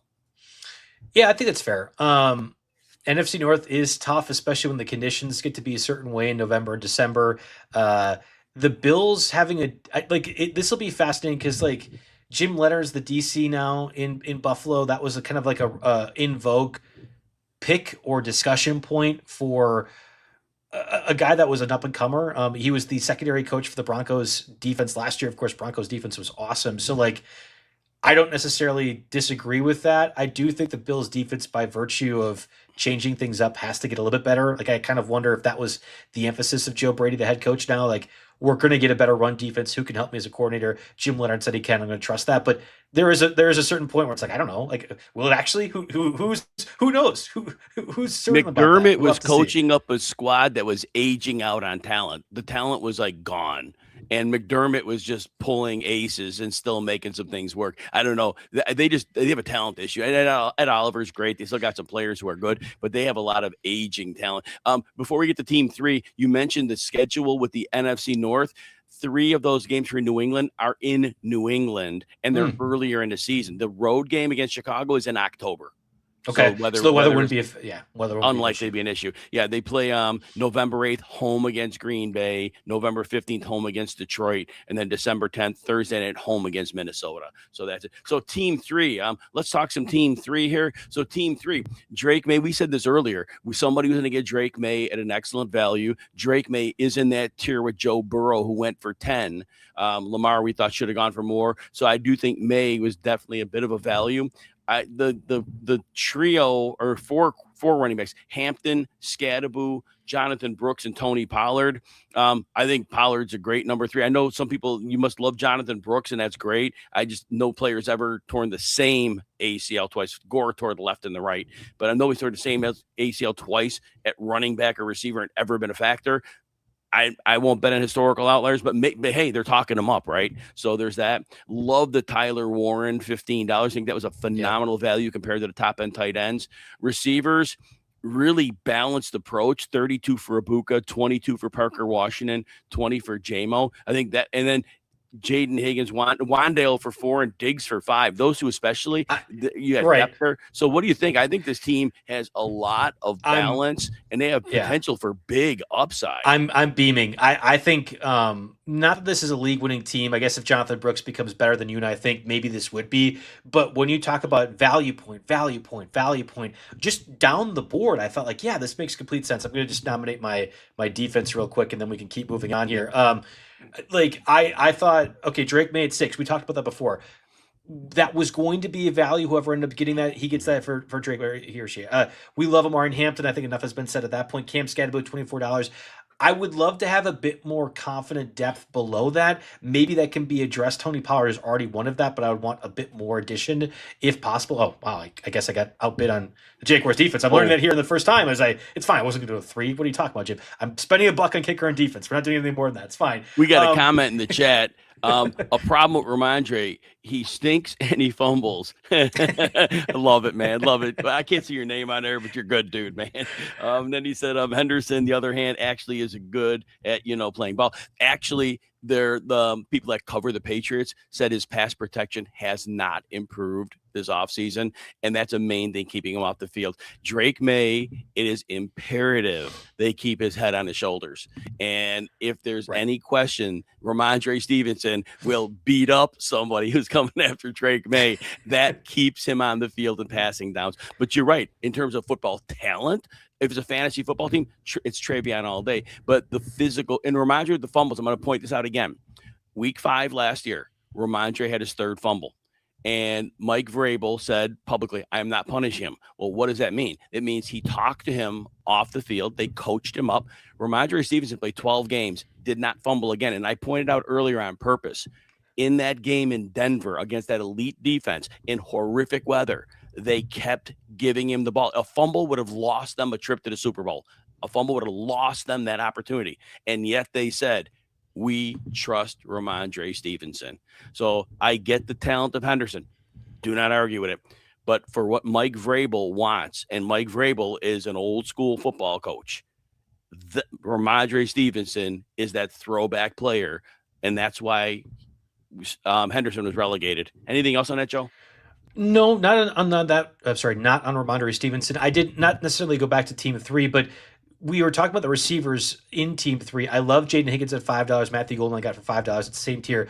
We have not really gotten to talk about what Stephon Diggs now, when he was confirmed signed with the Commanders, what his value ends up being for this offense, where it ends up lying fantasy value-wise. Would you rather rest of season have Stephon Diggs or Jaden Higgins? Because if the price tag is what it is, I would imagine a lot of people would say Stephon Diggs. And I like Diggs, but I also like Jaden Higgins. So I'm kind of torn on this. If Nico Collins doesn't miss time, I don't know how many passes are going to Jaden Higgins. Here's the thing. I know defense isn't always sticky to year. It's really hard to paint a scenario where the Texans do not have a shutdown elite defense. They are going to keep games close. CJ Stroud had issues last year. They're going to run the football as much as they can. They trust Nico Collins. Dalton Schultz in the short game over the middle. He might stink. He might be catch and fall, but those are valuable catches. I don't know how many passes are there for Jaden Higgins. He had a high touchdown rate, but he didn't even command targets last year. So that's it, So I don't know what Does to it say on matter that. that like Xavier Hutchinson was playing for large stretches over Jaden Higgins, and Higgins was a rookie as well too? Like it could very easily be that you're just going to see the Texans give him more on his plate in year two, especially as he's now definitively the guy opposite of Nico Collins. I mean, they're still going to want to get Jalen Noel some snaps. I just think it's gonna be rotation. Hutch blocks. Hutch blocks extremely well. Xavier Hutchinson, and their teams have value in that. There are downs where they're going to want the guy that's out there blocking his behind off. So I just think it's a rotation for reasons like that. Higgins is certainly a more talented receiver, but again, these discussions are tough because Mm-hmm. and I go back to our friend here. I don't see your name here. I don't know. It's JC maybe. Love your comments, Soup. Really appreciate having you on here. Yeah. So I mean, I know you're on Travion. I think that's great. But that's the discussion we're having. We're talking Jaden Higgins and that decision. Sometimes these are NFL things, and I have no monopoly on the truth. I'm as wrong as much as many others. Mark Andrews went for 3. Oh, Joe, I love that. Oh my gosh, the bounce back is coming. Love Mark Andrews. But yeah, this is the thing. And look, there's all kinds of great analysts out there, and you're going to get different stories. My thing is, I'm an NFL guy, and I try to study the teams, and I'm wrong a lot, but I just try to see how the coaching staff, a philosophy, and player is going to fit in. And sometimes those hit, and sometimes they don't. But that's where I stand on it. Yeah, I actually think that, I mean, like, the reason we like Dave Montgomery, we both do, is because you're expecting the Texans defense to be one of the best in recent memory. At least I certainly do. I think you kind of share that same sentiment. Therefore, Dave Montgomery has more touchdown opportunities because they're going to be playing close to the 50-yard line more often than any other team when they start the possession. That can trickle down to everyone. Like, Nico Collins is a big play threat. Again, I agree that Jaden Higgins is health based on Nico, but Jaden Higgins can be a red zone threat and still benefit in the same way, to a lesser degree, that Dave Montgomery does too. So I will, and this is entirely, and I want to be clear, Jim, entirely best ball driven. I think in Yes, redraft, in, yes, in yes. redraft formats, again, I right now I have just an absurd amount of receivers. Jordan Addison, Matthew Golden, I would rather have from a redraft perspective because I can start them more often. But best ball, Jaden Higgins really is one of those guys that I think is incredibly valuable that we probably aren't discussing enough because of the opportunity for touchdowns. And our good friend here, another comment. I love this. It was to see by the end of the year. You're right. And like I said, we'll all figure this out. And look, somebody's gonna be right, somebody's gonna be wrong. And at the end of the day, if we had our own philosophies and we stuck to them, that's all we could do in fantasy. You build your case, I build mine, and we hope we're right and we hope we put enough work into it. But yeah, there's no doubt. I mean, there is certainly a realm where Travion goes off and has a wonderful season, and I am not a fool enough to say that's never gonna happen. And I'm not gonna say that 100%. We have Baker Mayfield going now for $1, I believe, and pull this. I guess tell me right now because you're looking more than I am. I believe every team should have a quarterback one now at this point. Is that true? Yes, correct. Because the team 5 Yeah. all those spots are slid down. Josh Allen's on that team. So yeah, all pink across the top, very, very nicely. So And we'll a lot see. of quarterback twos. Yeah, I'm actually at that point where I'm like, should I be trying to get in on the quarterback too? I used my Well, nomination yes. on J.K. Dobbins and I didn't, and I am regretting that a little bit. This is something to keep in mind. I love the draft strategy talk with you right now, Jim. We have you leave here in a little bit. When you have a Trey McBride or you have Lamar Jackson like I do, you will see some people just not draft another quarterback or just not draft another tight end, especially early August when a lot of injuries can happen. You're throwing darts again at running backs and receivers that maybe benefit more in the next couple of weeks. In this type of format, auction or really the NFFC, where everyone seems to be sharp, would you just say, whatever, I'm going to take a quarterback too. I'm going to take a tight end too. Because I did that with Andrews. That was just the value that was there. How do you rationalize having the elite quarterback and tight ends, the onesie positions, and still seeing if you need to have depth later on? There are 20 rounds in this draft. Everybody is going to have 2 quarterbacks. If you're looking to take down an online championship, you have to have a backup because you're not going to get one on waivers. There are going to be probably 23 minimum. If you don't take one, there'll be 23 quarterbacks off the board. And I don't know if you want to go to war with the 24th quarterback if you're playing for an online championship. So no, I do think you protect the investment here. Again, it's because you're getting them for $1 or $2. So, but get one that you like, even if it costs you $1/3. If your quarterback were to go down, your Right. season's over because there's going to be no waiver wire. So yeah, I do think you get that $3 quarterback you like, and you pay that. And Baker Mayfield's one of my targets for that one. And Joe, there's a player you heard me talk about all off season who I love, and I won't say because he's probably still available, but there's one that I think is real upside. Think he just went off the board, right? And he went to Joe Bartle, and I didn't for want an to extra two. and that's what I told you. Real quick, it's 6 points per passing touchdown. So Kyler Murray will often fall in this sort of format, but I'll give you the floor because I'm with you on this. I also have Jordan Addison. I'm just in on the Vikings offense. I'll give you the floor. Why was that a good buy at that point? Yeah, look, I have to point this out. The fantasy community has irrationally punished the entire Minnesota Viking team for J.J. McCarthy. J.J. McCarthy had no business on an NFL field. No offense to J.J. McCarthy. He's a million times better player than I'll ever be, but J.J. McCarthy did not belong. Justin Jefferson, other than week 18, was averaging 44 yards a game with J.J. McCarthy. Criminal. Here's the point I need you to know. Carson Wentz played 5 games, and at least 2 of those games, his shoulder was destroyed. He needed surgery. He still played. Justin Jefferson averaged 7 catches and 95 yards with Carson Wentz. 2 years ago, Sam Darnold, he had done little to nothing his entire career. He throws 35 touchdowns and 4,300 yards in Kevin O'Connell's offense with those receivers. Kyler Murray is way better than Carson Wentz, who is getting a lot out of this offense. And my opinion, people love Sam Darnold now because he won a Super Bowl. My opinion, Kyler Murray has 3 seasons with 68% completion rate on his record. He supported Trey McBride.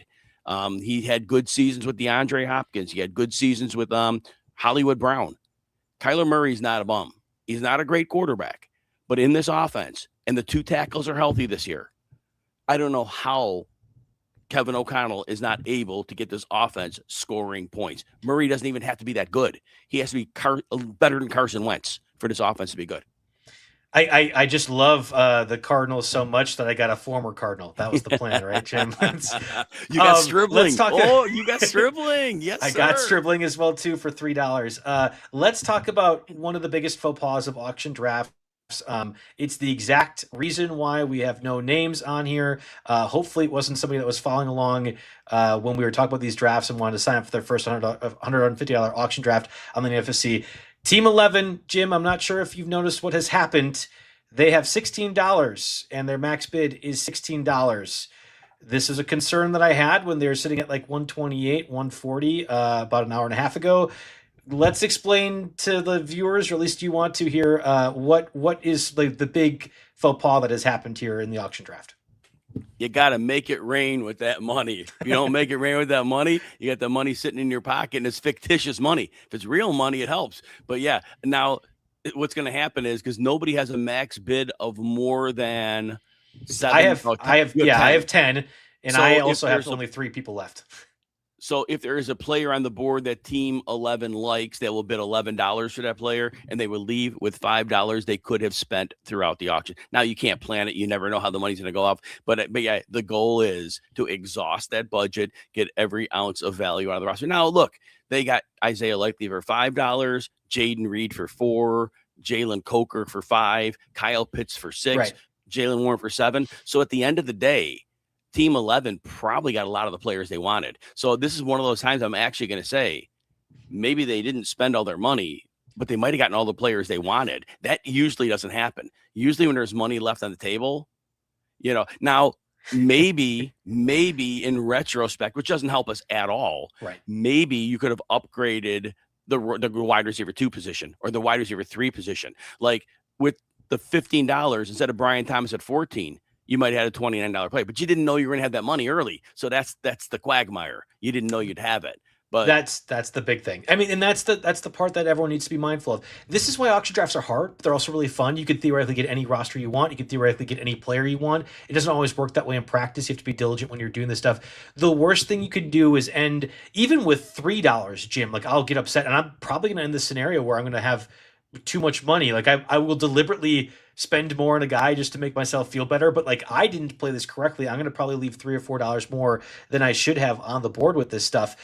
the 15 literally is talking about a tier, if not a tier higher jump. And if you are watching this for the first time because you want to be a part of an auction draft, you've been intimidated before, unfortunately, this is probably the worst thing you could do, right? And again, we don't want to we're not bashing anybody in particular. This happens all the time. It's a faux pas for a reason. But you talked about it. Like you could be on Devonta Smith as opposed to like doing BTJ as your wide receiver too. And we might like Brian Thomas Jr. to a certain degree. This Joe, becomes the issue with it. you're not actually in that boat though. You got 4 players you got to get left. You could legitimately get for $13. You can get 3, 3, 3, and 4. You can bid up. These people don't have max bids right now. If there's a player you like on the board, you can bid up to $3 to $4 and get those players to fill out your roster, and not $1 players that might be there. So I think you actually have an opportunity here. I'm nervous because I have only 3 roster spots left. Is it not updating on the screen right now? I see 4. I see 4. So that would be my concern. There's a hole where the defense is. And then yes, yeah, you're right. You're right. Yes, you're right. I forgot that I got sniped on the defense 20 minutes ago. Thank you. Oh, I feel so much better. Well, I still have to spend $1 on a defense, but you're right. I was like, oh no, or 2. Is the screen not updated? Well, the issue is I'm fine having table talk about this right now. We have people watching this draft.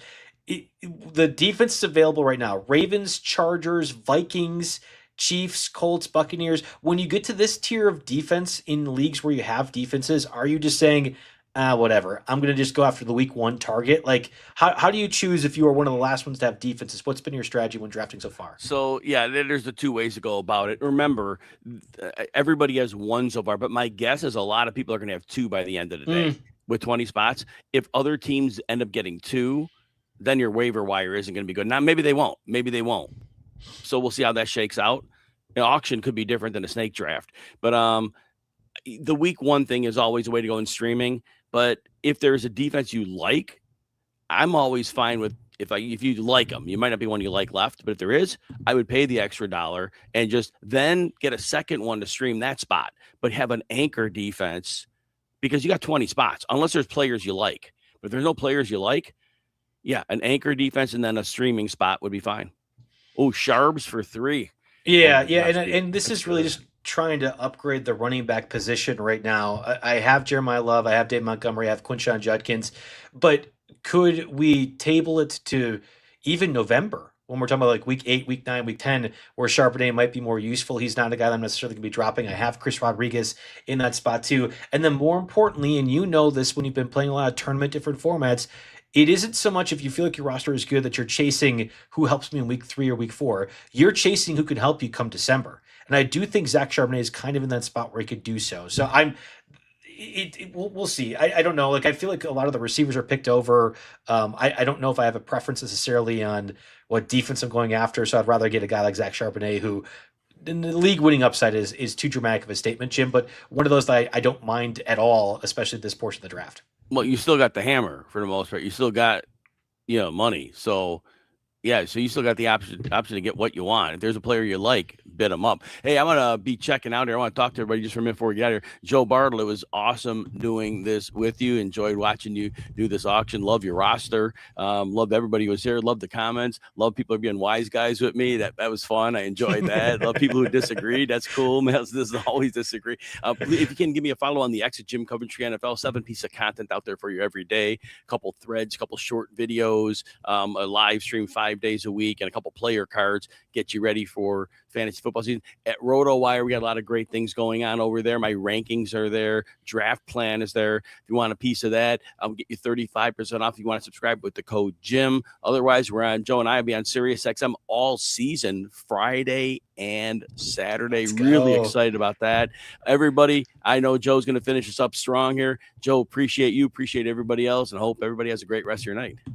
Thank you, Jim, so much for hopping on. We're going to do, I called it like a home and home. We're going to have Jim do the redraft version of the NFFC, the online championship, a $350 entry. Looking forward to having Jim be a part of that as well, too, at a later date. So, Jim, appreciate you so much. Thanks for coming on, man. All right, take care. All right, so we'll round out the rest of this draft. I know that we're having people watch right now that are part of the draft itself as well, too. When I fill my roster, I will probably end up having... We'll probably end the stream maybe like 10 minutes after that or so. We'll talk about some of the teams itself. But I don't know if it really matters. I guess we're talking about this on the RotoWire YouTube channel here. I have a torn ACL, which will be having surgery to be fixed tomorrow. Maybe some of you guys have heard that on SiriusXM. So it's not even so much planning for the surgery, but let's get a little bit of rest in. As much as I love to talk about fantasy football, there's health and family to think about as well too. So when my roster is complete, we'll probably end up kind of ending things shortly after that point as well too. It was not part of the reason why I was being aggressive getting some of these guys, but it is now as we're entering dollar day territory, one of those that I'm very comfortable just saying, hey, I'm getting my players. We mentioned the running backs earlier. This was an area that I wanted to focus on, getting a Tyler Algier, Chris Rodriguez, or Zach Charbonnet, a combined $10. And you're doing it so at the end of the draft when maybe people don't have to even go that aggressive. Like maybe I could have shaved $1 or $2 off on those guys. I like that tier. Now, it's full point PPR in the NFFC. So Tyler Algier conventionally going to be just a bruiser running back for the Cardinals. Again, another Cardinals piece. I'm not sure why I've done that to myself necessarily, but I think Tyler Algier clearly has a place within this offense. And more importantly, I don't think the Cardinals should have taken Jeremiah Love number 3 overall. They chose to do so. They absolutely chose that and had that in their mind when they signed Tyler Algier to that contract earlier this offseason as well, too. Like, they knew that this was going to be part of, we've heard reports now with James Conner and Tyler Algier and Jeremiah Love all factoring in. So I think Tyler Algier is going to be one of those better values that you're going to see, I don't know, probably often in best ball formats, but even in a redraft, half point PPR or even the dreaded standard one where there's no PPR, Algier, I think, absolutely needs to be more value than he currently is. Zach Charbonnet, you're betting on the injury part of things. The other one we didn't get a really chance to talk about before Jim left was Chris Rodriguez. He talked about the Bashal Tutin part of things. I know my colleague Mario Puig has mentioned this pretty frequently as well, too. I'm of the belief that it isn't so much Liam Cohen knowing Chris Rodriguez and how valuable he might be, but dating back to their time in Kentucky. It isn't so much that they needed a Travis Etienne replacement. It is more matter of fact, here's a good player that helps the totality of the Liam Cohen offense, and I want more shares of a good player. If Bashal Tutin is going to be 4x, 3x the price tag of Chris Rodriguez, well, maybe it's just not so much a value of Tutin being incorrect or wrong, but that Chris Rodriguez could be that point too. So I love him, especially in the later rounds as well too. I've kind of built what feels like the perfect value point of like my shared like running back 3, 4, 5 range. And Judkins was my running back 3. I have concerns about him. Again, another partner of a bad offense, right? The Browns. That could be a little bit worrisome, but I think Judkins will be completely fine. We saw Dylan Sampson go for $2. I would take Judkins as a pass catcher, but also as the runner in that backfield every single time too. So we're in dollar days for all but 2 teams right now. Of course, Team 11 left with $15. They got a lot of really good players on the roster. We'll go over those a bit more, but we have obviously my team, and then I think it's Team 10 and Team 9 with $2 left. They would have the hammer, so to speak, the idea to be able to push somebody up if they really want to. I don't think I'll get bait out on my defense again. We'll go ahead and do that right now. I was looking up who I might want. I think I have a pretty obvious one on the board. I think I'm just going to go to $2 because I'm afraid of what happens if somebody bids me up again on them. But we'll find out, and then we'll have one more option here to go yet. So some rosters filling out now. Team 8, if I'm doing the math correctly, they're getting their guy already set as well too. We'll get this Chargers defense in. Nobody should be able to get them. That should, I think it should just be an automatic skip, but Chargers play my Cardinals. Irony here, right? Because I have all Trey McBride and Jeremiah Love and Tyler Algier. And, I got former Cardinal Kyler Murray. I would expect the Chargers defense does just fine here in week 1 against the Cardinals offense. Hopefully later on in the season, the Cardinals do better than we anticipate. They did lose, the Chargers did lose their defensive coordinator to the Ravens now as the head coach for Baltimore. I don't know how much that matters when it's Jim Harbaugh that's calling things. Is he the CEO? I'm sorry, John Harbaugh. Jim is in New York. I don't know if either one of them is like the CEO type head coach or if Jim Harbaugh is more influential with the defense itself. But yeah, that's going to be one of those. We'll have to kind of see how Los Angeles' defense ends up looking. They've missed some pieces. They haven't really invested free agency-wise, which I would have hoped for as well, too. So one last roster spot for me. And again, most people have all but $1 left. A lot of dollar days here to go yet for a lot of the other teams. We had Jordan Love go for $1. I had talked about this on SiriusXM yesterday. I would have went in on Jordan Love for probably $2 or $3. I already had Kyler Murray. I don't think I really need three quarterbacks necessarily.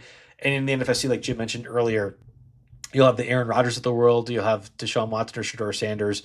There's an argument that three quarterbacks might be valuable. I don't know if I necessarily agree with that in this kind of format. In 6 points per passing touchdown, which is the NFFC right now, I think Jordan Love is going to end up being a really, really good value. I don't think the Packers have the personnel to be as run heavy and as blocker heavy as they have been in past seasons. You just can't throw out guys like Luke Musgrave, who literally can't stay on his feet to catch a pass. You can't have guys like Josh Wiley isn't even the tight end too, but like they don't have the personnel to be multiple tight end personnel heavy frequently, or at least at the rates they have been in past years. So I think Matt LaFleur is going to be zigging when the rest of the NFL is zagging, where you're getting a lot more of those heavy blocking guys out there. I believe, unless the Packers choose to sign somebody in free agency that we're unaware of right now, they're going to be on 11 personnel. So 3 receivers on the field very frequently. You're taking advantage of Matthew Golden's speed underneath, taking advantage of Jaden Reed's intermediate speed, and I think, of course, Christian Watson able to kind of stretch things out deep as well, too. That's the preferred scenario for me on how I want that Packers offense to go. It isn't so much Josh Jacobs bruising his way, although I think he has to because they've lost a lot of depth at running back. Chris Brooks is fine as running back 3. Marshawn Lloyd is whatever. He might have already went. I don't want to knock somebody if they want to draft Marshawn Lloyd at this point.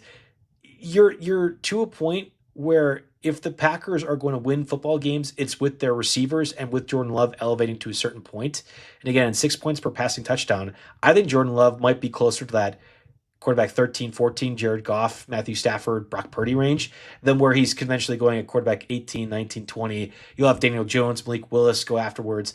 I just think Jordan Love probably should be more in that category. So he was one of my values that I'm a little bit disappointed I couldn't get. I'm trying to see here as we got our very last bid coming up. Is there any running backs I really want? No, I have a second tight end already with Mark Andrews, so probably ends up being a receiver. And even then, the receivers are a little bit tough as well, too. Certainly not ones that I want to spend the capital that we have right now. I might end up having my nomination skipped because I was too busy talking to you guys. I was having fun, but we're going to see if there's somebody I might be missing. I have some running back targets that I don't mind. And I guess we'll go here with whoops. Well, Emmett Johnson's fine too. I was going to go Katron Allen, but yeah, I mean, we're at this point of the draft where you kind of have slim pickings. We've went through a lot of those guys. I was wondering if Cyrus Allen was going to be somebody that goes for a little bit more. Well, that was the hammer, so to speak, for one of those teams. They end up going $2, the last $2 spot remaining. Kenyon Sadiq, Damon Claymore, like we're just kind of deep in the weeds with this stuff all together. Jonah Coleman was the other $2 spot as well too. So let's talk about the rosters here. I believe I'm done. Yeah, team full with $3. I have made the faux pas as well that I left a few dollars on the table. I'm okay with that. I was providing content to you guys. That's the most important thing. So let's talk about a few of these teams here before we sign off. We'll have Team 1 still filling out the kicker and defense. That's totally fine. They were the very last one to do so. I thought I would be. Credit to you, Team 1, for waiting, for being diligent to the point where you could wait a little bit longer for this stuff.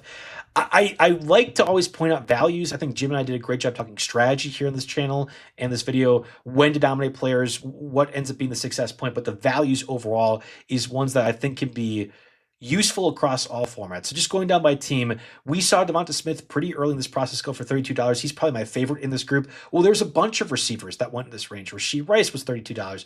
You had Zay Flowers, $32. George Pickens, $35. Maybe rightfully so, because he ends up being a little bit more expensive than that.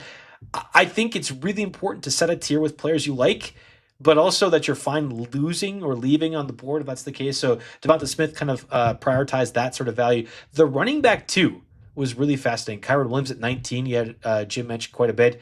I wonder if an early 19 Kyron Williams followed by a $15 Bucky Irving set the stage for what was going to be the running back 2 just overall a little bit cheaper. Josh Jacobs at 17. I got Quinshon Judkins at 18.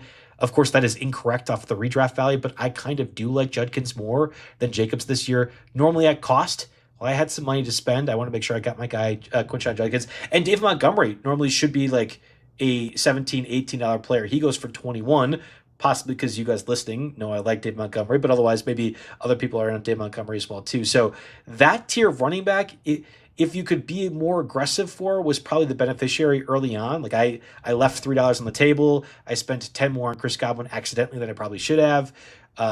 There was maybe $3 or $4 across 2 or 3 running backs. I probably had $25 that I could have been a bit more aggressive, upgrading from Jeremiah Love to running back 2. That's one of those things you guys can be mindful of after the fact, of course. Hindsight is 2020 here. I would have liked to have a bit more of that roster, but we saw Team 1 and Team 2 kind of benefit from that tier of price tags with those running backs. And again, I mean, I think the tight end one was really interesting. We spent a lot of ink on that verbally, of course, on the show. Brock Bowers going for 31. Colston Loveland, the next tight end off the board, goes for 22. I was aggressive knowing that I had money to spend, that I would get Trey McBride at 23. I normally don't ever go high on tight end, but that was going to be a value. And then Tyler Warren at 15. I think if you're in an auction draft format, you should be the first to throw out a tight end, but do not spend on them, because you're going to inevitably have the tight end end up being a bit more expensive than you might want to have too. So a lot of values. Again, you guys can see the board right now. I want to make sure I'm kind of giving everyone their grace. We spent a lot of time talking about teams that were in watching this. I appreciate you guys kind of following along. I'd love to see what more of these value points ends up being. We have a lot of great content overall on the RotoWire YouTube channel, a bunch of other flagship ones. I know Theo Greminger, our RotoWire colleague, has been fantastic in breaking down a lot of this stuff as well too. And a reminder, you can get 35% off of RotoWire right now during fantasy draft season with code JIM. 35% off gets you access to the entire RotoWire site. You can see all the different sports that you might want to as well too. If you're into fantasy baseball, getting geared for the playoffs, fantasy basketball coming around. My guy Alex Bruth has been great with that right now, getting you prepared for fantasy basketball season as well too. So code JIM gets you 35% off that, and it also allows you access to all the awesome tools on the RotoWire Fantasy Football app. We've mentioned this before. It is Mock Draft Monday, every Monday for RotoWire out there right now. Doing the mock drafts is an exercise that I always love. I think our tools do a great job of kind of going through that all together, but more importantly, it gets you reps. If you're only in 2, 3, 4 fantasy drafts, good for you. You're not a sicko like me who's going to be doing like 22, I think, redraft leagues this year. But I get my reps doing those live. You guys shouldn't have to do that. You can watch these drafts live, but using the RotoWire Fantasy Football tool, at least in the app part of things, you can go through those mock drafts as well. So I appreciate all you guys. I know I got some good luck messages in there. Thank you so much, Robert. I appreciate you, Rich, for following along with the draft itself. I want to round this out for everyone as well, too. That does it for us in this stream. Again, we'll have many more, hopefully, of Jim and I doing some NFFC drafts. I want to do one more auction draft towards the end of the month, see how those values end up looking a little bit different as well, too. But appreciate you all so much for hopping on with me today, watching live as long as we did. We, I think, close to 1,000 viewers throughout the course of this process. Love all that. And again, give my colleagues at RotoWire, give Jim some love as well, too, for helping out. Thank you all for listening.